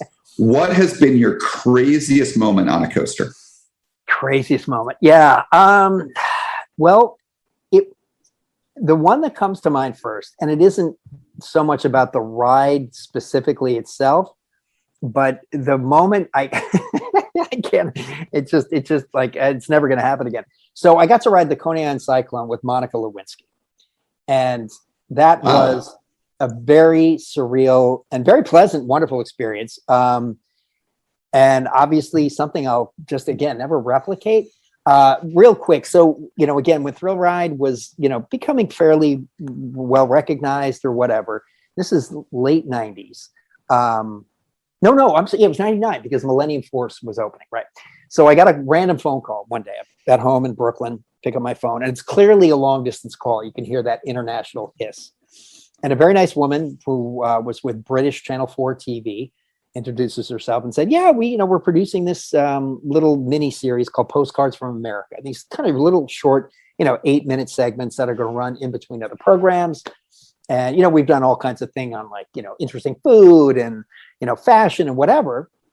But one of the things we'd like to do is talk about roller coasters, because that's very much a part of, American cultural history. I'm like, oh my gosh, great. I love it. Wow. So, and I'm like, how can I help? Like, why are you calling me? This sounds really neat. She said, well, we're having a little issue finding parks that we can visit. And I'm thinking, there's not a park in the world that I know of that turns down publicity. Like, if you want to come in with a camera, then please, by all means. So she said, well, it's something to do with our host. It's Monica Lewinsky. Of course, back in the late 90s, that was still kind of a sensitive topic, I think, more so than today. So I said, well, you know what? I think I know 2 people to talk to, and we can try to work something out. So let me make some calls and I'll get back to you. So I thought, well, what would be kind of neat is, we've got this new world record breaking 300-foot tall roller coaster, first Giga coaster, brand new. And then right here in Brooklyn, we've got one of the greatest, oldest roller coasters. We can arrange to get them on both. That might be a nice bookend. So at the time, real nice fellow who was running PR for Astorland, where the Cyclone was. Oh, and I can't remember his name now. He wrote a book, The Roller Coaster Lover's Companion. Oh, it's going to drive me nuts. And the poor fellow dropped dead. Oh my gosh. 20 years ago. Yeah. Oh, shucks. I'm going to hate myself for not remembering. And of course, all my books are packed, so I can't look at my bookshelf. Anyway. What's the name of the book? I'll help you here. So I know how frustrating it is. The Roller Coaster Lover's Companion. Okay. I'll look it up while you're talking here. Yeah. Dang it. Anyway, when you get to it, I'll remember. But let's see. Is it Stephen Urbanowitz? Stephen Urbanowitz. Yes. There we go. Yes. All right. Anyway, really great guy. But anyway, so he was running PR, and he was just like a very like, hey, whatever, man. So I told him, like, would you guys have a problem with Monica Lewinsky coming out? And they're like, heck no, bring her. Well, definitely. Let's do it. So then I called Janice Witherow, who was then running PR at Cedar Point, and I said, look, here's the situation. She said, well, if it were up to me, I would say absolutely. Let me run it by the park president, and I'll get back to you. So she called me the next day. She said, not only would we be happy to have her, but the park president said he'll walk her around the park. So great. I'm like, all right, done. So I called back the producers. I said, we're good to go. You can get into Coney and you can get into Cedar Point, and like work out all the details. She's like, that's great. Would you like to join us at Cedar or at Coney Island, since you're in Brooklyn and you're right there? I'm like, okay. So anyway, long story short, I take the subway out. This big black limousine pulls up, and a couple of news vans were already there. Somehow it got leaked that she was going to be coming out to whatever. So anyway, we worked it out that we do the interview inside the turnaround of the Cyclone, so that way the news crews couldn't get in and film, and then we'll just get on board and shoot some POVs on the ride. And she was incredibly smart and nice and a great host, and we had a blast. I mean, we had a lot of fun. And awesome. the coda to the story is after we got through it, because, you know, I told both the people at Cedar Point and, you know, Coney Island, like, we need to keep this under wraps. No other press can be there. It's got to be totally on the DL until after it's done. You can publicize it after, but while we're there live, no press. Right. So I talked to Steve and I'm like, dude, what's up with this news van? He said, I don't know, man. Their news got out. They just showed up. So anyway, we get through the day. Everything's great. The thing only aired in the UK. So I never saw a copy of it. Okay. But years later, Steve and I were just bullshitting over something. And I said something like, yeah, that whole thing with the, you know, the media showing up for money. He said, of course I called. That was me. Absolutely. I mean, I'm like, I called the Daily News. I called CBS. Like, I couldn't tell you then, but yeah, heck, we were going to get some more press. So I'm like, bravo, well played. Anyway, there you go. That was probably the craziest thing. Oh, and then so a friend of mine called me a few weeks later. She's like, did I just see you on Entertainment Tonight riding the Cyclone with Monica Lewinsky? And I'm like, what? So apparently ET did a very quick segment about this Postcards from America show. And I guess they used a 2-second clip of the two of us sitting in front wearing my Thrill Ride shirt. It was the only reason anybody recognized me. But they're like, wait, is that Robert? What? Anyway, it was great. Sorry, long story. Sorry. No, I know that's great. I mean, I love it because we've never had a story like that. We've had, you know, stories about evacs or crazy people on a coaster. We've had some crazy stories like those. And my personal one is an evac off of a boomerang. But whoa. That's a fun one. I mean, it was not. Luckily, it was because I think you already know where I'm going with this because obviously you know coasters really well. It was after they put the retrofit in because yes, it missed the second lift hill, the hook, and so it did not get pulled all the way up, and so it was going to get stuck in the Cobra Roll. Right. But because it was after the retrofit, thankfully, it was Discovery Kingdom where that accident actually had occurred back in, I think it was 99 or 2000. I think 99. Wow. It got stuck in the Cobra Roll. And then since then, Vekoma installed the brakes right before the loop. And that's what happened. We got stuck. We stopped before the loop. And anyway, but that's my craziest story. But yours is very unique. And we love getting unique stories. So thank you for sharing that. That's awesome. Sure. No, my pleasure. That's awesome. You know, it's weird. All the years I've ridden rides, I've never had an evac off of any of them. Really? No dark rides, no coasters, no flume rides, nothing. It's weird. It's really weird. I'm gonna hang out with you. It sounds like you're pretty lucky with not having, challenges with, mechanical challenges and stuff like that. Because that's like the coaster enthusiast's worst nightmare. Like I was, telling you earlier, and I live here in Orlando, and I've been hosting a lot of people, a lot of friends visiting from out of town they're here just to be on Velocicoaster. I mean, we do other things, of course, they're here, but they're here to ride this. Yeah, and it's an Intamin. We talked about Intamins earlier, El Toro, and Velocicoaster. I've been on it 65 times now. Wow! That's impressive. Islands Adventure is my favorite park in the world, and it is also, I think, one of the most beautiful parks in the world. Maybe not an Efteling or Disney, but pretty close. But as far as the lineup, 2 or 3, if you will, maybe even 3 of the best coasters in the world. 2 of the best dark rides in the world, Spider-Man and Forbidden Journey, and then you've got 3 of the best water rides in the world. Popeyes, WG rides, and certainly Jurassic Park. I mean, it's so stacked with a well-rounded and collection of rides and more to come. Agreed. Yeah. So, and Hagrid's and Velocicoaster are such a great 1-2 punch now. But yeah. So all these friends visiting, and so again, that's part of why I've ridden so much. Plus, I'm there all the time because I love it. But what it's not so much that it's gone down for maintenance or a mechanical issue. It's the summertime at Orlando, lightning strike capital of the world, all the tropical weather. It's the weather issues, and so there's some of us that have been, let's get a night ride on it too. We've already ridden it earlier in the day a few times or whatnot. And then, in the evening, 6, 7 o'clock, that's when the storms come in a lot. Even some of the day rides, we've just had some weather issues. And there are a couple people, Larry and Gene, that have had really bad luck, and they caused a lot of rides to be missed. I'm making a joke, but Larry and Gene, friends of the show I mentioned earlier, they seem to have some bad luck, and and they're actually coming this weekend, so hopefully we'll have better luck. But when they're around, Velocicoaster has weather issues or downtime or something. But anyways, but I'm sorry. To be fair, I just want to say, I've experienced tons of times, like you wait 3 hours, the ride breaks down, but I've never actually been on the attraction. Been on the ride, right. Fair enough. Yeah, I realized as I was talking about that, you probably have experienced that, but at least not experiencing the evacs. Now, of course, on the other hand, And I would put myself in this camp. In a way, you've not been lucky because evacs are unique. Imagine, for example, getting evac'd off of a lift hill or top of a lift hill, like, Exactly, high up on Millennium Force. Or I've had friends that have had things like that. Like, oh my God, that'd be amazing. Again, not being afraid of heights and being able to see that, or maybe get your phone out and take some pictures or whatnot. Oh, but, yeah. perhaps if that's safe. But, anyway, but it's unique that you haven't had one of those. It's interesting. So, yeah, weird. Yeah. Yeah. So, okay. So what would you say of all the coasters you've been on, a lot of them, is your favorite? Yeah, that's also very hard to say because, I think a lot of people would say my favorite coaster is the one I'm riding. There's so many good ones out there. And my sentimental favorite is Disneyland Space Mountain. It is just nice. It's such a great ride. And when they added, it was a fun ride originally.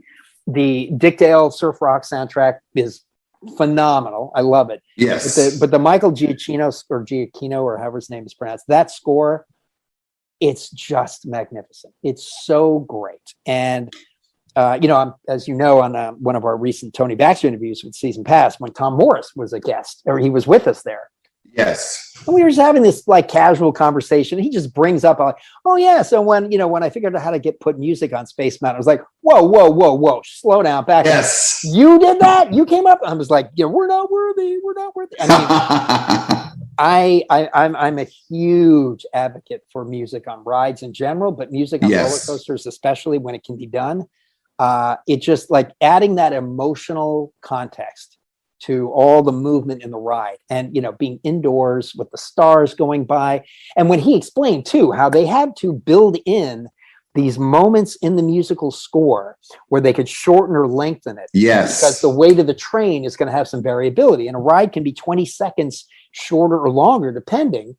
And I'm like, oh yeah, some of those like breaks where there's a long drum riff or something like that can be compressed or expanded. Like, they're geniuses. Anyway, right. So Space Mountain, every time when we come over that lift hill, that third one, and the music kicks in, I'm like, oh, it just, I get tears in my eyes sometimes. It's just like so great. But the first time I rode Rock and Roller Coaster, when the sound was just like, my body was inside the sound. Oh, so great. So great. X2 is, the 4D coasters. When you get that perfect ride, when it's just right and there's no head banging and everything, one of my favorite rides in the world. But you never know. Sometimes, unless you're riding the Street Seat and Magic Mountain. Like when we went to Japan, I rode Ekajaneka at Fuji. Yes. Right. Yes. Everybody was like, oh, it's worse than X2. You're going to hate perfect rides. Absolutely. Yep. And I rode in the inside row and the outside row. It was perfect. Yeah, I've had really good rides on it too. The couple times I rode it. Yeah. Which you never know. You never know. So anyway, long story short. Yeah, no, thank you. No, I like that. That's a very unique answer, but it makes sense. And because you said it kind of brings the emotion, and music is a very important part of the human experience. Music drives us, many of us, certainly myself. I love music. And you mentioned X2. X2 has that soundtrack. The other two don't. Danaconda and Ijunaika, they don't.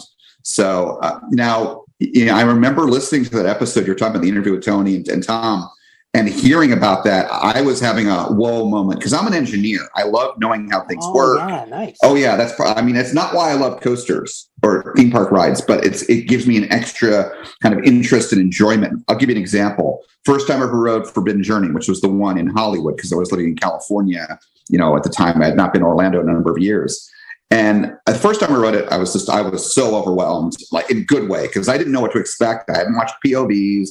I didn't research it on purpose. I like being surprised that first time.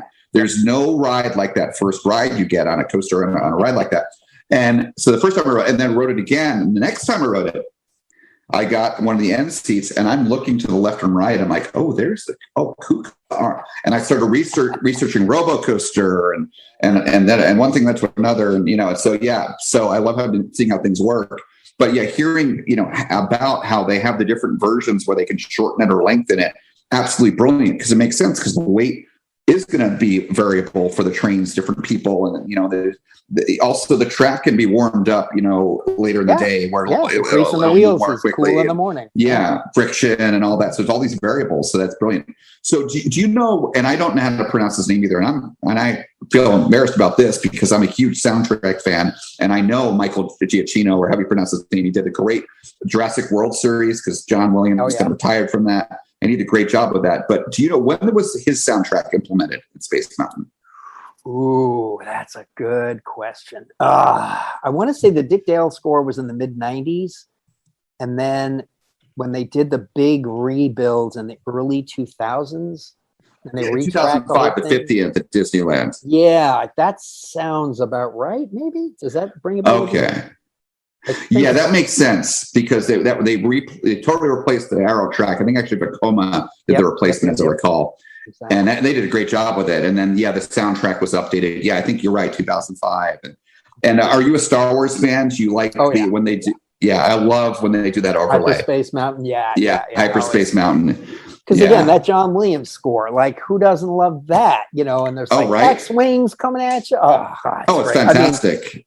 Even the Halloween, the Ghost Galaxy overlay. Ghost Galaxy's fun. Yep. It's scary. Like there's a couple of jump scares in there. I'm like, which is unusual for Disney. Absolutely. Very much. And and I love Disneyland Space Mountain for different reasons. I also love the one here in Florida. Granted, it's definitely getting long in the tooth because Disneyland, as we just talked about, was replaced in 2005. Whereas, the one here at Disney World has been there since the 70s. It's still the original track. It's getting a little rough. Even though it's indoors, it's not been subjected to the weather like the Matterhorn, which is even older. And my hope is that it's inevitable because, Space Mountain, they're never getting rid of Space Mountain. They'll replace the track, but it's too iconic, just like Small World would never go away. So my hope is that, I don't know, 5 years, 10 years, 20 years, whenever it is, that Disney World, they'll replace the track and they'll add onboard audio. I hope that they will do that.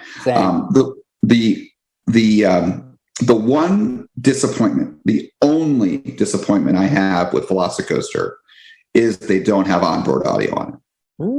And I was talking to one of my good coaster buddies and friends here in Florida. His name is Austin. He's been on the show here. I don't know if you follow Amusement Insider on Twitter. Oh yeah, absolutely. And I watched he's the guy behind Amusement Insider. I mean, and he's the one that does all the concept POVs. He did the one for Jurassic World for Velocicoaster and Hagrid's. He's very, very talented. He's a good friend of mine. Lives here in Orlando. Amazing, very talented. And he, like me, is a coaster enthusiast through and through that appreciates theming. And, he's very technical too. So his review of Velocicoaster after riding it was very technical. And I agree with him. One of the few things that's missing from it is onboard audio because, the theme, it's just like Star Wars, like, Hyperspace Mountain, the Jurassic Park or Jurassic World theme, the main theme is iconic and it's so majestic. And they could adapt it, I think my favorite, so given that Jurassic World, Velocicoaster does not have onboard audio. My favorite coaster audio-wise, and I'm so excited for, now it's probably 2 years from now, is I have been to every Disney park on the planet. I've been very lucky with all the travel I've done. Awesome. Very lucky. I'm very thankful and never take that for granted. In 2019, I went to Shanghai Disney. That was my final conquest. So have you been on Tron? I have. That onboard audio with that ride. That Daft Punk score. Are you I love Daft Punk to begin with. Their Tron Legacy soundtrack is legend. Putting that on a coaster and then being a sport bike fan myself and riding forward like that. Totally. Yep. So yes, you've been on it, of course, 1,000 coasters. Of course you've been on it. I've been lucky to be on it. And I tell my friends either here in Florida, especially here in Florida, but even David in California, said, you guys have no idea how lucky we all are to be getting that here at Magic Kingdom. Because that ride it's not it doesn't invert. It's not a super long ride, but for what it is so incredible. So that launch is fantastic. But that music, so you made me think of the music. So I totally get, because the emotion aspect of music with a coaster or a ride in general is huge. Absolutely, it's absolutely huge. Absolutely. And sure. No, I'm cutting you off. Go, please finish your thought. Oh, I was just going to say, I think something we're going to be getting to here in a little bit, kind of the second half of the interview, the kind of last third of the interview. I think emotion and music, perhaps, I think is going to be a part of that too, an important part, but we'll get to that later. But I'm sorry, you're going to say something. Yeah, I just want to tell another quick little anecdote about Shanghai. Sure. So we got to go when it was still in preview mode. We were working with one of our Chinese park clients. And the woman who was our kind of liaison, and she and her husband also run like an AV integration company that works with Disney and a lot of other parks. Okay. So we're getting ready to go over. And she's like, oh, so I do have some preview tickets. I'm not sure, though, if I can get you in. And Brett and I were like, oh, you're going to find a way. Like, if we're going to Shanghai, you're getting us in. So sure enough, she did. So, we do a lot of flying theaters. So our first priority was getting on Soaring Over the Horizon. So we go in the park and make that right turn and head over to the Adventure Isle section. And it was a 2-hour wait, so it was a long wait. We get on the ride, we start making our way counterclockwise around the park. Of course, by the time we get to Pirates of the, Battle for the Sunken Treasure. Battle for the Sunken Treasure, yeah. And we rode that a couple of times. And, now it's like 3:00 in the afternoon. I'm looking over at Tron like, okay, let's go. So by the time we got over there, there's nobody in the line and there's one host standing there. We're like, oh no. And we walk up to him and we're like, in sign like, is it open? He's like, nope, closed. Oh. I'm like, and do we know when? Like, I'm pointing at my watch. He's like, I don't know. I'm like, oh. I'm telling you, I'm a grown man. I almost started to cry. Like, I understand. Yeah. I'm here. When am I going to be back here? Like, what an opportunity. Like, damn it. But you know what? Hey, it's a privilege to be here. Grow up. It's fine. So let's go ride Buzz Lightyear. So we get on Buzz Lightyear. We ride that. We get off. There's like 6 or 7 of us. So as Brent and I are walking up Buzz, we see the queue opening up. And I'm telling you, we broke into a full-on run. I mean, we're like, go! And we ran in. There was nobody in the building. We walked through the queue. We did that incredible pre-show moment. I don't want to say much about it because I don't know. Right. Oh, the pre-show was great though. Yeah. Damn. Yeah. And then we get on. There's nobody. We get on the front, came back into the station, ran all the way around again, got on the back seat and went again. In 10 minutes, we rode twice. Nice. That'll never happen again. I mean, it was the coaster gods were like, here you go. This is it. This is the one time. You better be grateful because that's never happened again. It was amazing. But to your point, the music, amazing, so well synchronized, and the positioning, the media design in there. Oh yeah, the visuals. Yep. Oh, great. Yeah. And the way to put it is, if you were to take Velocicoaster, and I realize that you've not been on Velocicoaster yet, right? Nope. Okay. If you were to take Velocicoaster, no lagoon, no. Because there are some little show scenes, and of course the rock work. That there's dinosaurs, that make sounds. They're not animatronics on the ride itself. If you were to take all that away, or even take the animatronics that are in the queue, take it all away, and just have that as a Six Flags parking lot coaster, it would still be a great ride. It would still be a great ride. No doubt. Now Tron, if you were to take all the theming away, the launch is great, but if it were to be a parking lot coaster, it would be meh. I think it would really be meh. Same with the Matterhorn. Really. Yeah. But the theming adds a lot to Tron. Now, I got lucky myself. Now, you got lucky in your own way, because it was closed and you're end of the day. And so I went to Shanghai Disney across 2 days. My first day of my trip and my very last day. I was there for 2 weeks total. Nice. Was there for work and doing other things. Did a whole bunch of other parks. It's when I rode Danaconda, China Dinosaurs Park. I got on Soaring the Dragon and Battle of Jungle King. I got on some legendary coasters. That's the tilt coaster. Yeah, nice. the dueling tilt. Yeah. But Soaring the Dragon was my favorite there. Again, I'm an intimate guy. Yeah. But very interesting coasters. But I went to Shanghai Disney twice. It was in March of 2019, and it's the off season. Park was dead. I was marathoning. I was lapping Tron. 5-10 minute wait. I think I rode it maybe 15-20 times when I was there between the 2 days. Oh, exhilarating. Great. Oh yeah. It was fantastic. But yeah, so all of these superlatives and fun things, just a little bit, we don't like to focus on negativity, but to contrast, what would you say is your least favorite coaster? Like one that you just, oh my God, you don't like?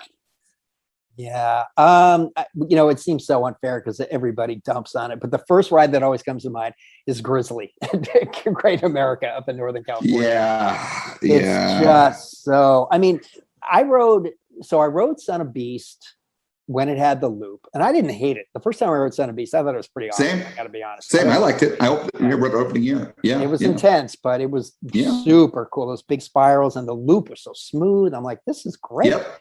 Yep. Then, on one of our later season pass trips, we went back and we were at Kings Island, and it was after they'd taken out the loop, and we're like, it's right here. Let's ride it. That was the most painful, unpleasant ride. Yeah. It was horrible. So I guess in terms of a ride, Son of Beast is probably the one I'd say, well, that was the one that most deserved to be burned to the ground. But it's not operating anymore. So yeah, I don't know. I really do honestly like, as long as they don't hurt me, I love all rides. Right. Really, it's just don't hurt me. That's all I ask. Yeah. It's not much of an ask, but yeah. And I've certainly, being a coaster enthusiast, like yourself, ridden so many rides. I've ridden a number of coasters. I have one of them here at my home park, Rip Ride Rocket, that, it hurts. Really? Yeah. Rip Ride Rocket is not aging well. It's a Mauer. So there's some issues with it to begin with, but it's not, it was a pre-Potter attraction, and I'm sure Universal is going to replace it eventually. But yeah, I love wooden coasters. Absolutely love. I keep track of my top 10, and that's a rolling top 10. Obviously things move in and out. I don't keep track beyond that. Sure. But I don't keep steel and wood separate. I don't go crazy like that. And there are 2 wooden coasters, and I'm not talking about hybrids, I'm not talking about RMCs. There are 2 wooden coasters in my top 10. Voyage is my top wooden coaster. It's like number 3, I think. And then I have Ghost Rider on there. And nice. I love wooden coasters, and I ride wooden coasters well, because some people, they don't ride them well. There's a technique. You're right. There's a technique. There's a you have to be relaxed. Yes. And, you just you have to go with it. Relaxation is the key, because some people get tense on a wooden coaster, and that's the worst thing you can do. And I ride them well, like Voyage, not to call out David in the background there, but David's a little younger than me.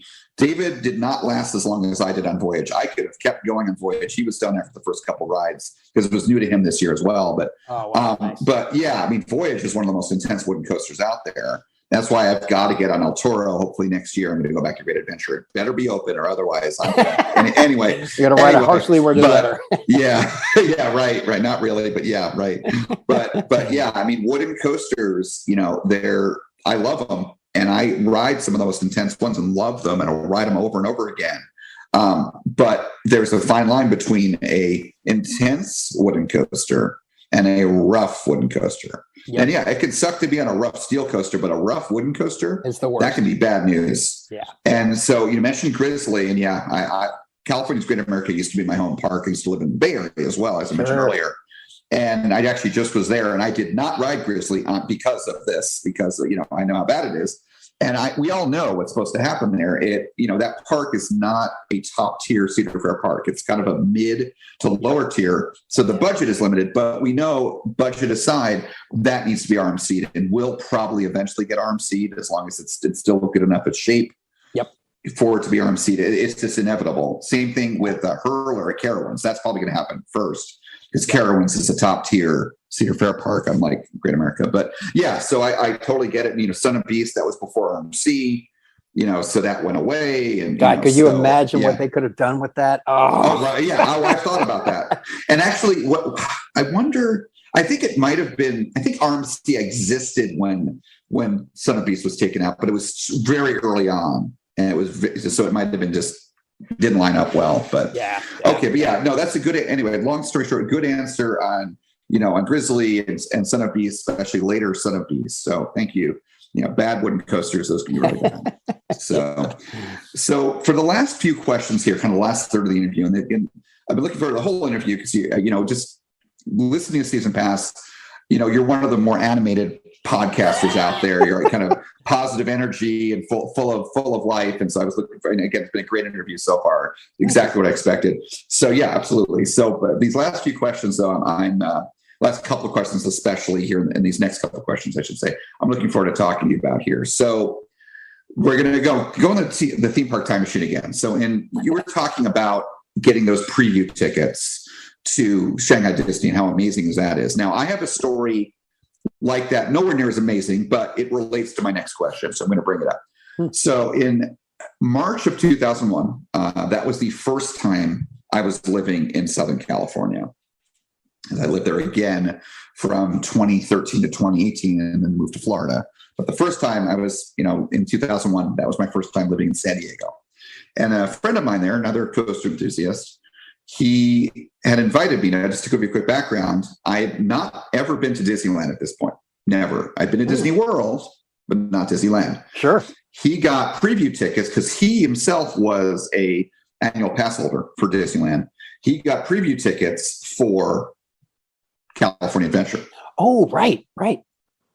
So, and I didn't even know they were building it. It was just kind of I was a coaster enthusiast back then. I was more of a Magic Mountain person, or, I wasn't even really paying attention to Disneyland. I went through this point in my life from the 90s, basically the decade of the 90s, and that was when I was in college and all that, where I was like too old for Disney. I felt like I grew up. Yep. I went back. I eventually found Disney again around the same time period, actually. And then I became a Disneyland pass holder. But anyways, went with my friend. He was gracious enough to invite me to the preview of California Adventure. And again, I did, this is before YouTube. I wouldn't have looked at anything anyway. I had no idea. I was like, oh, wow, a new park? And, oh, really? I didn't know about this. California. Okay. All right. And I just, blown away, California, screaming, great intimate coaster. And it was like, what? It's a wooden coaster? It's a steel coaster. And, makes it look like a wooden coaster, with a loop. And, and then, even things that are panned from OG DCA 1.0, like Golden Dreams. I love inspirational movies and movies that make you feel good, even, feature-length fictional movies or documentaries. I love Golden Dreams. I thought it was very uplifting and very appropriate for California. Grizzly River Run, one of the best rapids rides in the world, all these things, experiencing these for the first time. And we didn't care. It was cold. It was March. It was like, this is a brand new park. We're riding everything. We did everything. Even Mulholland Madness, it was his first call back then, which is Iffy Wild Mouse. But all that said, probably one of the most unique attractions I rode in that, where I'm going with this. I'm waiting for it. Preview. You know where I'm going with this. Starts with S. Yep. And I had no idea because, again, it's an inside ride, was soaring over California. And I was, I had, again, going through the whole thing with Patrick Warburton. What is he talking about? We're going to be up in the air. What is this? Yeah. And, we get on the ride. It's like, oh, we're on the ground. What? Just the whole thing was like, what the heck just happened here? Now, that was in 2001. And, dynamic attractions in Disney, what they put together with that ride, 20 years ago, literally 20 years ago, is incredible. Yep. And since then, I've ridden, I think it was at Legoland, a flying theater. It's okay. Some other things, but nothing ever really eclipsed or met what soaring was. And I've ridden soaring, of course, in Disneyland, here at Disney World Epcot, the one we talked about earlier at Shanghai Disney. They're all based on the same ride system, of course. Yeah. But, besides those that are the same, I had never ridden anything as good as soaring. But that all changed in 2017.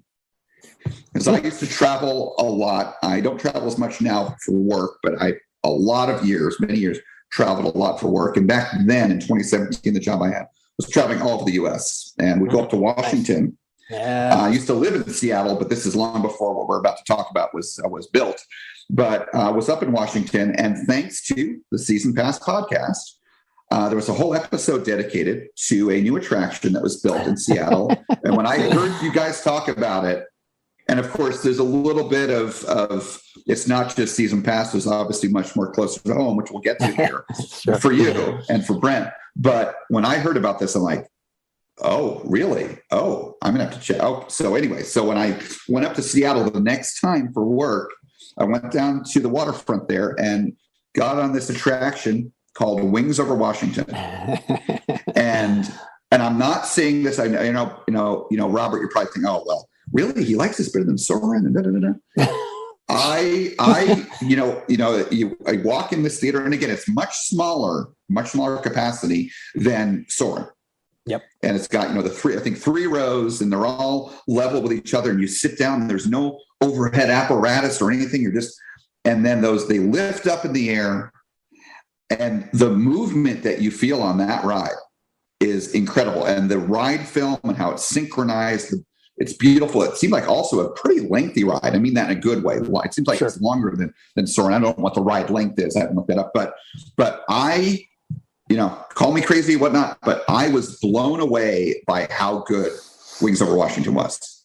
Wow, thank you. Yeah, no, absolutely. And I will say, because correct me if I'm wrong here, the ride system was done by Dynamic Attractions, right? Correct. Mechanics, right? Yep. And they're the experts with it. They invented flying theaters with Disney 20 years ago. Yep. They just put one in Pigeon Forge. Yep. This year. And I went there. I went to Pigeon Forge for the first time, believe it or not. Never been to Dollywood before. Oh, nice. Yeah, went out to Tennessee, did a road trip. I love road trips. Back in late September, had the time of my life. All the mountain coasters, went to Dollywood for 2 days. Nice. And it was awesome. I look forward to going back there because I did not get on Lightning Rod. Thank you, RMC. Another white whale. Yeah. That's the third white whale I alluded to earlier. But I did get on, what is it? Skyfly? Skyfly, I think it is, over America. And it's going all over America. It's, very patriotic. It's wonderful. And it's the same ride system, but I don't know, maybe because I lived in Washington, or I don't know what it is. I like Wings Over Washington better. They're both fantastic. Don't get me wrong. But anyway, with all that lead in and so forth, so we are talking about Wings Over Washington, which again was a Dynamic Attractions. They did the mechanics of the ride, kind of reinventing the flying theater. Mm-hmm. But Super 78, your team was involved with the ride film and so forth.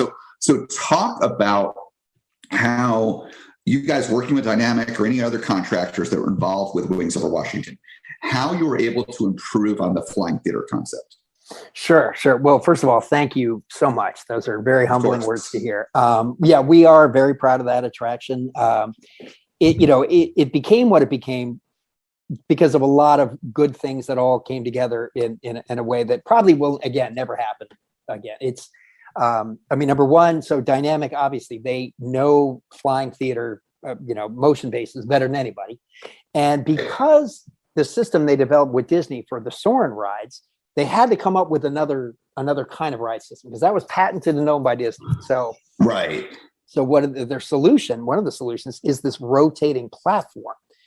And one of the things we love so much about that is, and again, Soarin' is one of my favorite rides in the world. And everybody, every time I take somebody on it, I don't care if they're 10 years old, 100 years old, culturally where they're from, they're like, that was a blast. Like it's the feeling, the sensation of that gliding through the air. It's a primal need. Like we all it produces emotion. It produces amazing, awe-inspiring emotion. Exactly, exactly. So yeah. If you pair it up with some decent imagery, you're 90% of the way there. But you can do it wrong too. That's a whole other conversation. But so we had this, and because Brent started making flying theater films back in the early 2010s, I think. Yeah, they started doing 2 flying films for Chinese parks, the Happy Valley OTC parks in 2009 or 10. And I can't remember who did the mechanic. Those were not Dynamic Attractions mechanics, but we work with Dynamic on other projects. And anyway, right. So one of the real key ingredients to success for that, though, was the client. The Griffin family that owns Miners Landing and Pier 57, and they built the giant wheel and did so well with it. Right. They're like, hey, let's Seattle. Keep going. Yeah. Right. And Kyle in particular, one of the sons who is kind of running the business day to day. He's a huge Disney fan. He named his first child Walt. Wow. He met us at IAPA a couple of years before the thing opened, and said, listen, I want to do flying films, and I love Soarin', and you guys have done flying films before, and I want to make this as good as it can be. And that was the thing. Every time we came up with a set of options, like, all right, well, for the projection system, we can do traditional projectors, or we can go laser, and that's going to save you money in the long run. It's going to cost more up front. It's going to be $100,000 for this system versus $30 or $50 for this. And it was always the better one. I don't care how much it costs. Go with the better one. So he was committed to making this as good as it could be. And on top of just wanting to do a cool flying film, he really wanted to do a full narrative experience. So not just like, here's a movie, watch it, go. Like, I want to tell a story here, and I want to celebrate, the traditional beauty of the state and the Native American heritage. Because I think I'm not sure what percentage of, he's got some Native American blood in him as well. See. So, and it was a challenge because, again, it's a very small building, it's a national landmark. So how the building had to be taken apart to bring the ride system in, we had to be very careful. Like, the pilings under the pier, you couldn't just reinforce them. Everything had to go by, certain architecturally significant building codes and all that kind of stuff. Anyway. Right. So, so again, money was kind of no object, and you almost never get that. Usually it's, well, we can't afford that. So there was no value engineering in this thing. And every time we came up with new ideas, they were like, let's do it. Let's just do it. Oh, well, let's put a fog screen in the pre-show. Go, yeah, do it. Let's do it. Let's do it. So, and, when it came time to doing the animatronics, like the masks in the pre-show, there was no question. We were only going to Garner Holt. Like, that was it. I mean, they were already talking to Garner about something else anyway, but they were like, no, we're not getting some crappy budget animatronics. Like, Garner Holt's doing all the animatronics. So it was a dream client. I mean, he was just, it was amazing. Just such a blast. But again, when all parties have that commitment from the client on down, like, we want to make this as good as we can, that's when you get the magic, so it all comes together. And everybody on that team, I mean, the SE Music, who wrote the score for it, I mean, they killed it. They're so good. We work with them. Right.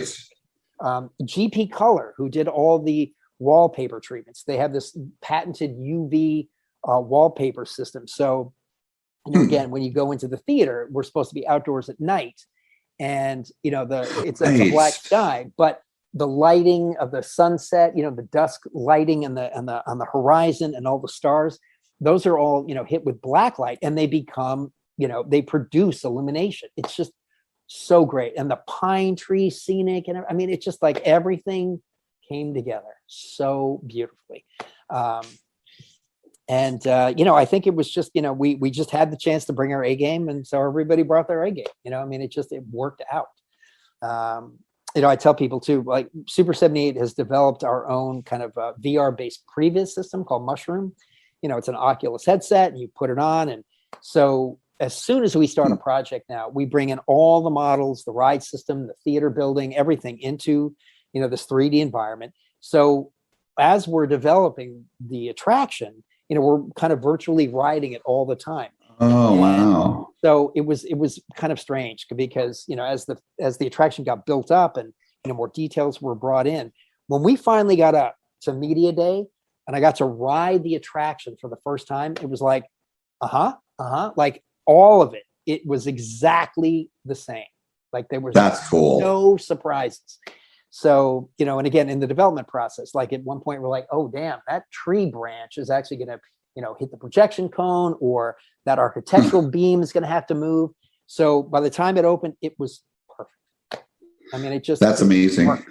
Yeah.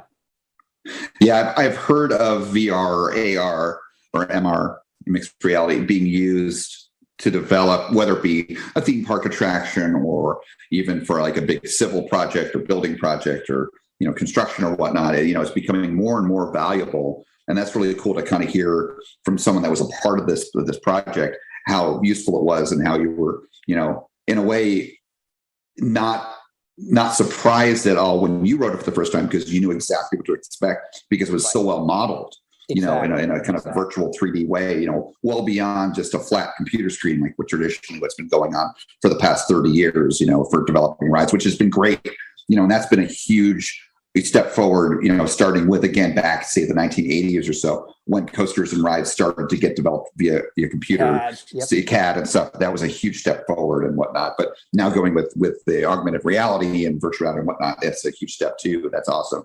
And I didn't even think about it, it's on a pier, and think about, being on a pier, how that can be challenging, historic building. But, you make, with all your description, and thank you for describing all of that, Sure. You make me want to go back to Washington and experience it again and really kind of look for, because this was over 4 years ago at this point. I think this was summer of 2017.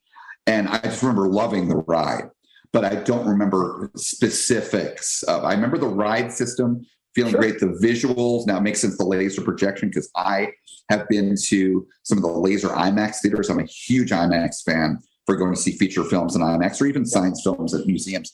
And IMAX, I just love IMAX so much when it's done well. The real IMAX, not the fake IMAX they have like this lately. I do not. That is. Yeah, don't get me started on that. I'm going to say some things I don't want to say. But anyway, but the real IMAX and the laser projection like they have at Universal in Hollywood and City Walk there, the Lowe's Theater, oh my God, that's so well done. I've seen so many movies there back when I lived in California. So I can imagine laser projection, for the Flying Theater for Wings of Washington. I remember how crisp the visuals were. And I remember, I don't remember much about the soundtrack, but just I remember how everything came together in an experience. And nothing against Disney. I do like Disney. I love their attraction. Story's amazing. But it came together in an experience that just felt like Soarin' 2.0. It really, that's what it felt like to me. Well, thank you. So you guys, and so like the John Hammond spare no expense, that makes sense because, doing higher quality this, higher quality that, best composer, clearly it all came together, and I see this in other areas too. I mean, there were jokes going around when Velocicoaster opened because I love Velocicoaster, my number one coaster now. And I felt, I hate to use the word validated, but just real quick with you, Robert, when David and Iva came out for this meetup that we did and all the other, we had a whole bunch of friends, of course, and fans of the podcast and whatnot that joined us for that 23 riders on the train. And I think there were maybe 8 people on that train for that meetup ride that we did with all the shirts on and everything, where that was their first ride ever on the ride. He's like, I said something along the lines of, oh my God, I've never had a reaction to the ride like this. New number one, he's freaking out. New number one. And then we had people in the back of the train, some other people that had joined us for the meetup, and they're like, new number one. And then, that became a huge focus for us to rewrite that, which we got some rewrites on. So, it's a huge thing with the emotion and everything. So, absolutely. But anyways, so for me, with Velocicoaster, everyone has been so responsive to it, as I was starting to say there. And there were the memes, again, good fun. And I know Universal, PR team, it was an amazing PR team. Their sense of humor is incredible. How they were reacting very positively to these things, where people were putting out memes about John Hammond, spare no expense, you get Velocicoaster. And so, I mean, you guys will and it wasn't your money, it was your client's money there at Miners Landing. But, sparing no expense there. But Universal, with their success with Potter and everything else they're doing, they're on fire. I mean, who else is building a new park now? And, and I'm not going to say they're sparing no expense, like where they have no budget, it's no limits. But it's almost like that. And the things that we're hearing about with Epic Universe that are coming, that Universal's budget is so high that, the things that they're doing that they've already done, say at Islands or the Bourne Stuntacular, by the way, is the most amazing stunt shot ever seen. I keep hearing. I know. I'm shocked. It is I had no idea. So again, I don't know what the budget was for that, but it is. I mean, you've got to go see that because I know you're into the ride film stuff and all that. Sure. The screen that they use there, it is incredible. It makes me want every single movie theater to have that technology. Because it's not projected. It's a gigantic. I don't know if it's OLED, probably not OLED, but LCD. It's a gigantic. Yeah, it's insane. But anyway, and the resolution on it is incredible. But so they've been spending a lot of money on these attractions, and they have the budget for it because they're bringing in the ticket sales and the pass holder sales like nobody's business. So my point with all that being, not to get on a Universal tangent, is when you have almost no budget or just have a lot of money you can spend, you can do amazing things. I mean, it's nothing special there. It's nothing surprising. Sure. It doesn't surprise me that, Wings Over Washington was like that, because it was such a primo experience. And I brought it up. I think I've mentioned it on this podcast before, Wings Over Washington, but I'll mention it again. Not just because you're here, Robert, but any of our listeners, if you like flying theaters at all, and if you're going to be in Seattle or can have a stop over there, get down to the waterfront there in Seattle, Miners Landing, which you can't miss it. It's right where the big wheel there is. Well, I don't forget what they call the one in Seattle. I think it's the Seattle Eye. The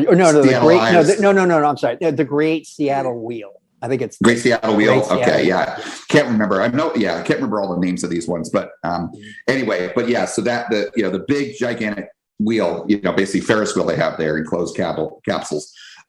It's right next to that. It's part of that same complex, and you got to go check it out. It's an amazing flying theater. So thank you so much. Really appreciate it. Absolutely. So with that said, is Wings Over Washington the project that you've been involved with that you're most proud of at Super 78, or is there something else? Oh gosh, that's another tough one I think all of us at the company would say Wings is definitely one of our highlight attractions. There's no question. Flying theaters are kind of one of our core business lines, and we're doing several of them right now. So I think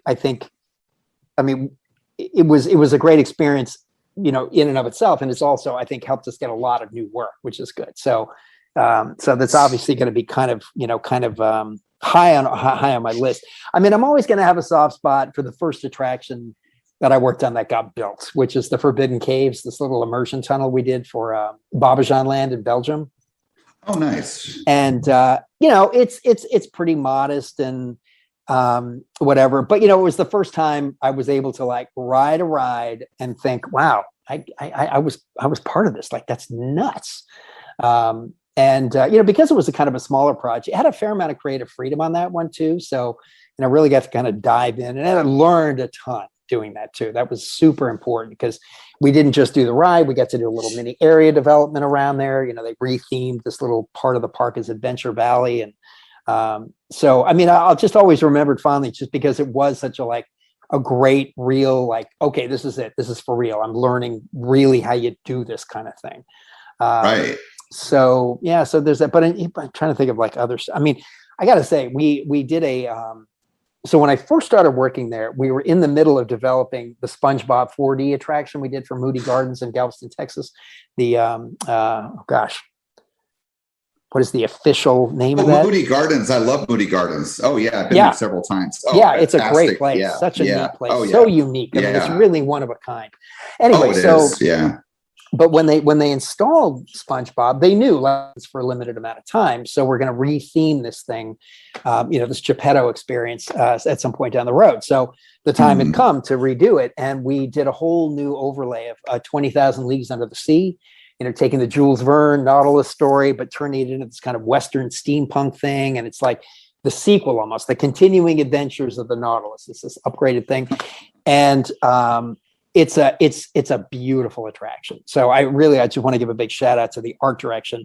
Her name is Morgane Kiesling at the time. She's no longer with the company. She's now at Disney, but kind of ran the visual development of that whole attraction. And it's gorgeous. We got to do a whole new look for the town out front and retheming the Nautilus and all the props and posters and art on the walls. It's stunning.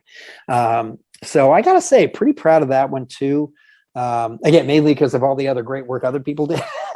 Oh, sure. It's a team effort. Yeah. Oh, yeah. And look, I'm sure everybody in the business who you've talked to has said the same thing. Nobody takes credit for any single. There's so many people involved in making attractions work. And that's part of the great thing about it. You just get so many different perspectives and ideas and talents and whatever. And it just, it comes together in these, amazing ways. So anyway, I'd say, off the top of my head, those are three that I think are, kind of standouts for me. But they're all our children. We love them all. We're proud of all of them. So. They're all your kids, of course. So I get it. I get it. So the Forbidden Caves, that's the one you mentioned, right? Yeah. So immersion tunnel. So is that similar to, say, the King Kong 360 ride, or part of? Yes, exactly. Yeah, Okay. I should have explained that a little better. Yeah, so basically, when you're in a kind of a tram thing and you go into, you're sandwiched between two screens. So you're Right. getting this full kind of quote unquote immersion on both sides. The system that is used in Babajaan Land and also in Movie Park Germany, they had done the world's first immersion tunnel. Super 78 did, called the Lost Temple. And in that case, it's kind of a big horseshoe shaped screen. So you get the full wrap around, 270 degrees. But the vehicle sort of rides in, you have your kind of ride experience, and then it backs out. So it's a little bit of a challenge story wise. How do you, explain, all right, we're going forwards, and then at some point we have to go backwards. Whereas with King Kong 360, you drive through it. So you're getting this incredible corridor of screens, but there's no kind of, then you pull out and you're done. So now, of course, even though these are even older rides at this point, not brand new. Maybe I realize there's certain things you can say or not say, but was Super 78 involved with any of the immersion tunnel rides at Universal and at their parks? No. We've only done the couple, these two parks or two attractions for these Parcos. I'm so sorry. Parques Reunidos is, I think, the Spanish company that owns that chain. Right. We've done work with Universal on some things, but not on their immersion. But not that. Okay, yeah, because I have been on the King Kong 360. I've been on Skull Island at Islands Adventure and Fast and Furious, both Fast and Furious. And it's interesting, because Fast and Furious is panned.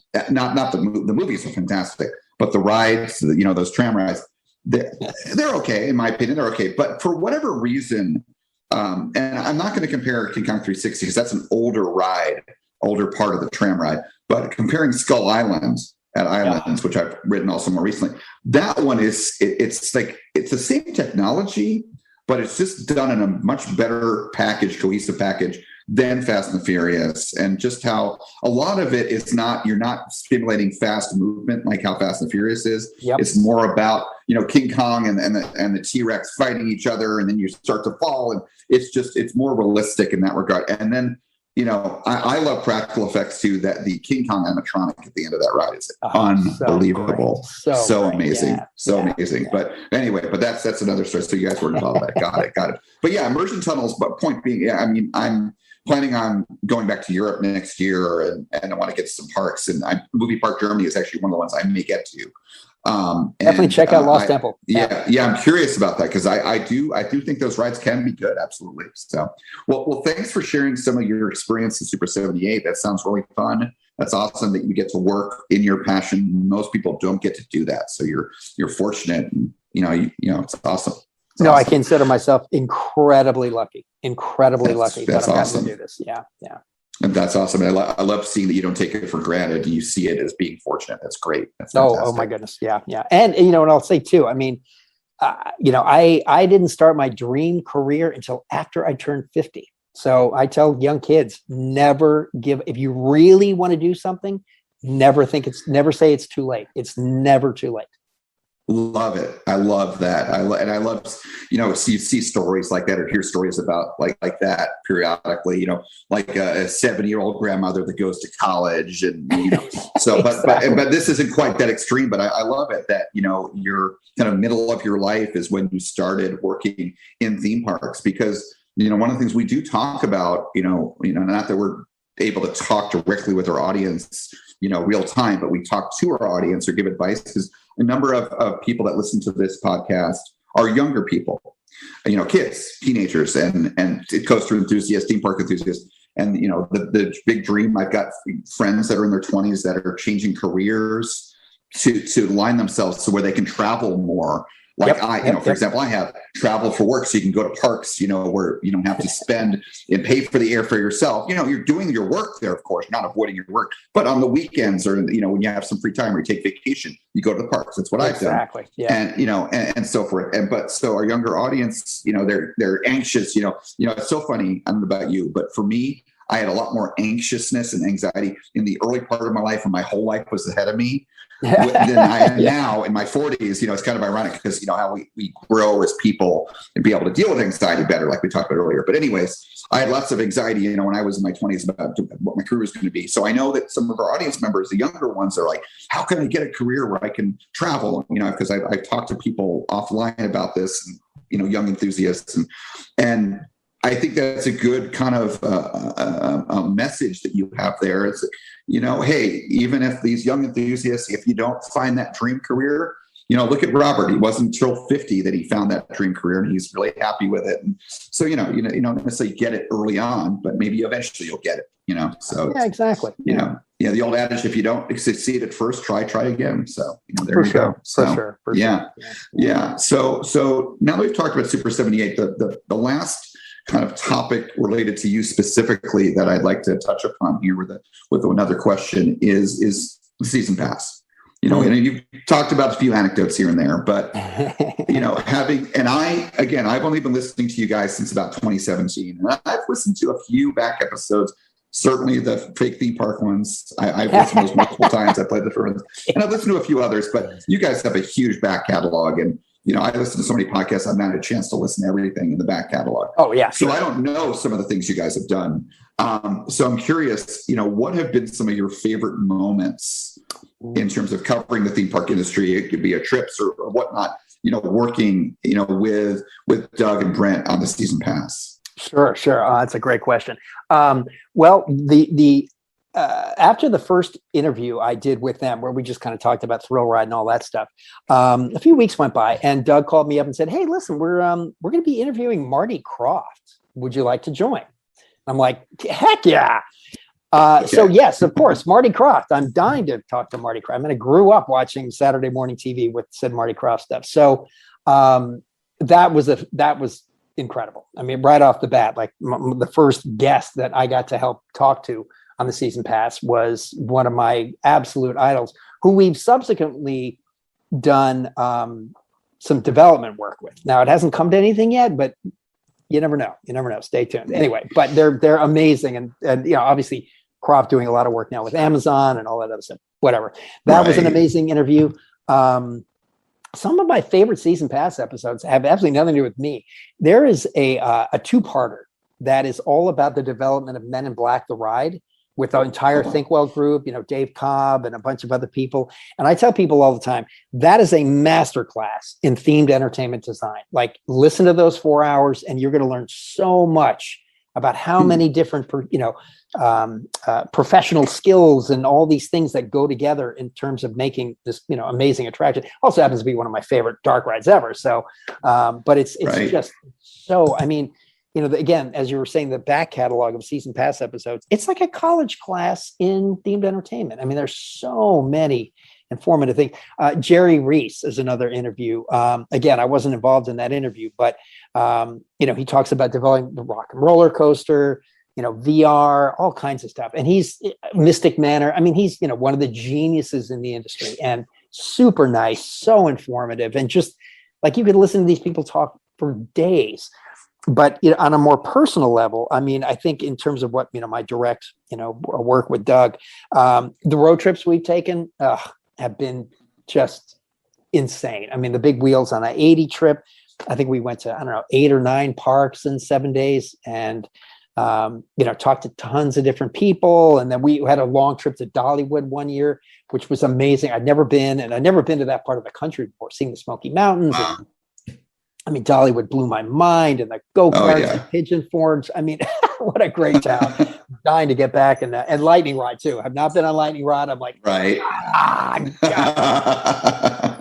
But yeah, I think it's you know, and you know, Carowinds. I mean, all our trips on the road where we're doing live interviews in the parks. I mean, those have got to rank as some of my favorites. They're just so great. I remember the first big trip I took with them. We went to Busch Gardens. And again, this was not too terribly long after the podcast started, maybe 3 or 4 years.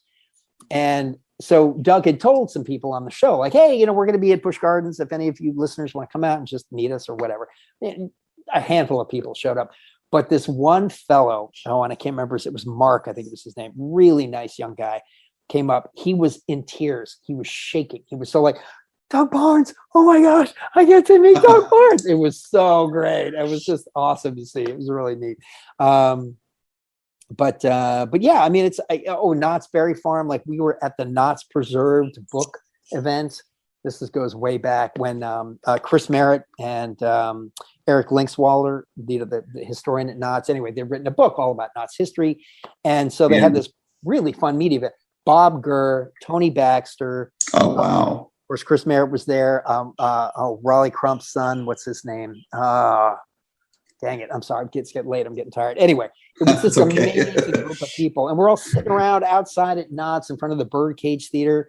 And I had one of those like out of body moments where I kind of like stepped back and I'm like, there's Tony Baxter. There's Bob Gurr. There's Raleigh Crump. And we're sitting here talking Knott's history. I'm like, how did I get like, right? This is real. This is real life. Like, it was nuts. It was nuts. So that was definitely a strong highlight. Gosh, I don't know. I mean, again, like, I learned so much about themed entertainment with the season pass before even starting work. I mean, it was, I wouldn't have the career I have now if it wasn't for Doug and the season pass. I mean, this is it. That's the way it is. That's amazing. That's awesome. And I definitely can relate to what you're saying there, having listened to the episodes that I have listened to, because season pass is very different.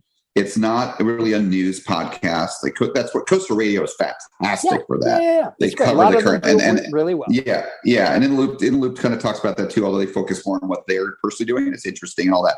But you guys, it's more about, like you said, almost like taking a class in theme parks and creating theme parks, because the interviews you guys do are so profound. The people you've been able to get connected with, like Tony Baxter, Bob Gurr, and multiple the multiple part Tony Baxter interview you guys did. That was incredible. And I'm a big fan of haunts and horrors. I know you guys are. Oh yeah. And so, getting involved with Midsummer Scream with Rick, and some of the stuff Doug's done there, and just hearing some of that stuff, because I have not attended. I want to go to Midsummer Scream maybe one of these years. And just, and then of course, Jeff Tucker with that side with Knott's and Not Scary Farm and things he's done with that. Yeah. Invitation to Terror, by the way, which is his new show this year, was incredible. Oh, really? Some of the best Pepper's Ghost I've ever seen. They've upgraded the projectors in the Mystery Lodge. It's not 80s tech anymore like it was Mystery Lodge originally. The work that they did there in the story, it's a scary show. It was freaky. Oh, that's And there's great. some live actors involved. I'm sure they're going to do it again next year, something different or whatnot, but it was fantastic. Jeff did a great job, and he took us backstage and gave us a tour at the end. And so you got to meet Jeff in person, and he's so gracious host, and Jeff's awesome. So, but anyways, it's been great hearing Jeff on your show, but yeah, the people you get to talk to and the depth that you guys go into. Again, I used to live in the Bay Area, and so the coverage that you guys have had for the Winchester Mystery House. Oh, sure. And I didn't know. I mean, I knew they did. I've done the daytime tours. I'd done that years before. I'd listened to Season Pass, and I knew they did like nighttime tours, with candles and whatnot. But I had no idea they've been getting more into themed entertainment because they have new management that is experienced in themed entertainment, which is awesome. What you guys talked about, and I just went with my friend Yaz and her fiance Alan, good friends of mine in California. I was out there for work. And we did. It was in September, so it was during when they do the Halloween, and the way they blend the house at night, which is creepy, super creepy, with the special effects, but not in a cheesy or hokey way. Yep. This is not a Bill Tracy Dark Ride or something like that. It is, and they have to respect the house. They can't nail things down. They have to be very careful, historic, and going in the basement and places I'd never been there. They do it so well. And I remember hearing about some tidbits of it when you guys covered it a few years ago. And because of that episode, I'm like, I have to go do this because of your Wings Over Washington episode. I've got to go do that. So yeah, I mean, I've learned about theme parks, been inspired by you guys, but also just been like, because of what I heard on your show, I got to go check it out. Sure. So, and again, you guys are very different than what we do, but I encourage our listeners, if you guys want to learn about theme park history, about the people that make these attractions happen and how they did it, and to learn about unique attractions, things that are not just in the theme parks, but just themed entertainment in general, the season pass is where it's at. And, you guys again, you're not super serious. You do fun interviews. They're animated. There's jokes and there's good discussions. And again, so thank you for sharing some of those moments. That's awesome. Oh, of course. And I'm so thankful you guys are listeners or whatever. And, I just got to say one more time. I mean, Season Pass is Doug's baby. He came up with that on his own. And he was always, it's his ethos about the show. Like we start off, he starts off every show like, tell us about how you got into the business. And that's it. We have no planning. He's like, I want to hear their stories. I want to hear what they bring to the table. Like that's always been kind of the reason for being for the Season Pass. And I just think it's more fun for us too. We just love to hear this stuff. Sit back and relax and listen, so. Oh, absolutely. I can tell listening to you guys that you guys are enjoying it. You're having fun. Cause you're just like, I enjoy all these interviews that I do. Because I'm talking about things that I love and I find interesting. Exactly. So same with you guys. Absolutely. Yeah. So just a couple very last questions, things we always ask. So kind of a general kind of opportunity for you to, given the scope, you understand we're about, fighting fear and fighting anxiety and really about theme park therapy. That's what our podcast is about. Sure. So that's our mission. So given that mission and things, you've said maybe things you've thought of that you wanted to say you haven't shared yet. Is there any last advice you'd like to share with our listeners, with our audience? I guess that, it's certainly the last year and a half has been super challenging for everybody. And, we are all going through a lot of fear and anxiety and, it's tough. I think we, for those of us who are sort of getting through it on a day-to-day basis, we're not recognizing that this is constant undercurrent of anxiety and like, it's just always there. We're not even aware of it anymore. And being able to recognize that and say, it's okay that I'm not feeling okay and I need to address that. Is a perfectly healthy and good thing to do. And, theme parks and friends, man, that's a great way to like get beyond some of those feelings of anxiety. And I know, theme parks are kind of a rough thing in a pandemic, right? They're outdoors, they're with other people. There's some challenges to that sort of thing. And, we do have to continue to enjoy our hobby as safely as we can. But, I've been back to some parks in the last, few months and boy, it feels good. I got to tell you, it really, and we need that escapism. We need that getaway, that kind of release valve on the pressure cooker of life. It's like I always say in the foreword to the roller coaster book. Screaming helps. Screaming is purging. You're able to like, it's a release. And, I think there are probably measurable health benefits to going to theme parks if you enjoy them. You know what I mean? Like between the physical, just that you're walking around, you're burning off calories and the energy you're, expending, just having fun. Like that's all good, man. It's all good. It's an expensive hobby, but when you can afford it and you can find the way to, do it. Oh, good advice there. Yeah, it can be an expensive hobby, especially the travel aspect of it. But yeah, like you said, there's the physical exercise. We talked about the endorphins, the adrenaline, of course, the being able to, get away from, and we need this more now than ever, to your point, the immersion in parks and just, not thinking about our problems, getting away from stress and, fighting fear and fighting anxiety and training our minds to be able to deal with that and all this stuff. It's great. It's really good stuff. And I'm glad that, you've been able to get back to the parks. I took a break from the parks last year. And finally started going back to them late last year into early this year when the vaccines and all that were coming out and whatnot. And it's been great being back. Absolutely. But thank you. That's good advice there. And, certainly. So thank you. And so the last thing I'd like to ask you to do, because again, we like to help people promote, and I've already kind of helped, certainly you've been talking about, I haven't talked about Season Pass, but certainly it, beyond just talking about what they are and how great they are. If you could just, kind of summarize and share with our listeners, for all the things you're involved with, the websites and how people can find the social media and how people can get access to these things. Sure. So of course, Season Pass, if you go to the website, it's seasonpasspodcast.com. We have the entire archive library of all the prior episodes there. So it's a great place to start digging deep. Personally, I'm the only social media I'm really active on right now is Twitter. I deactivated my Facebook account because I think they're evil, and I'm done with Facebook.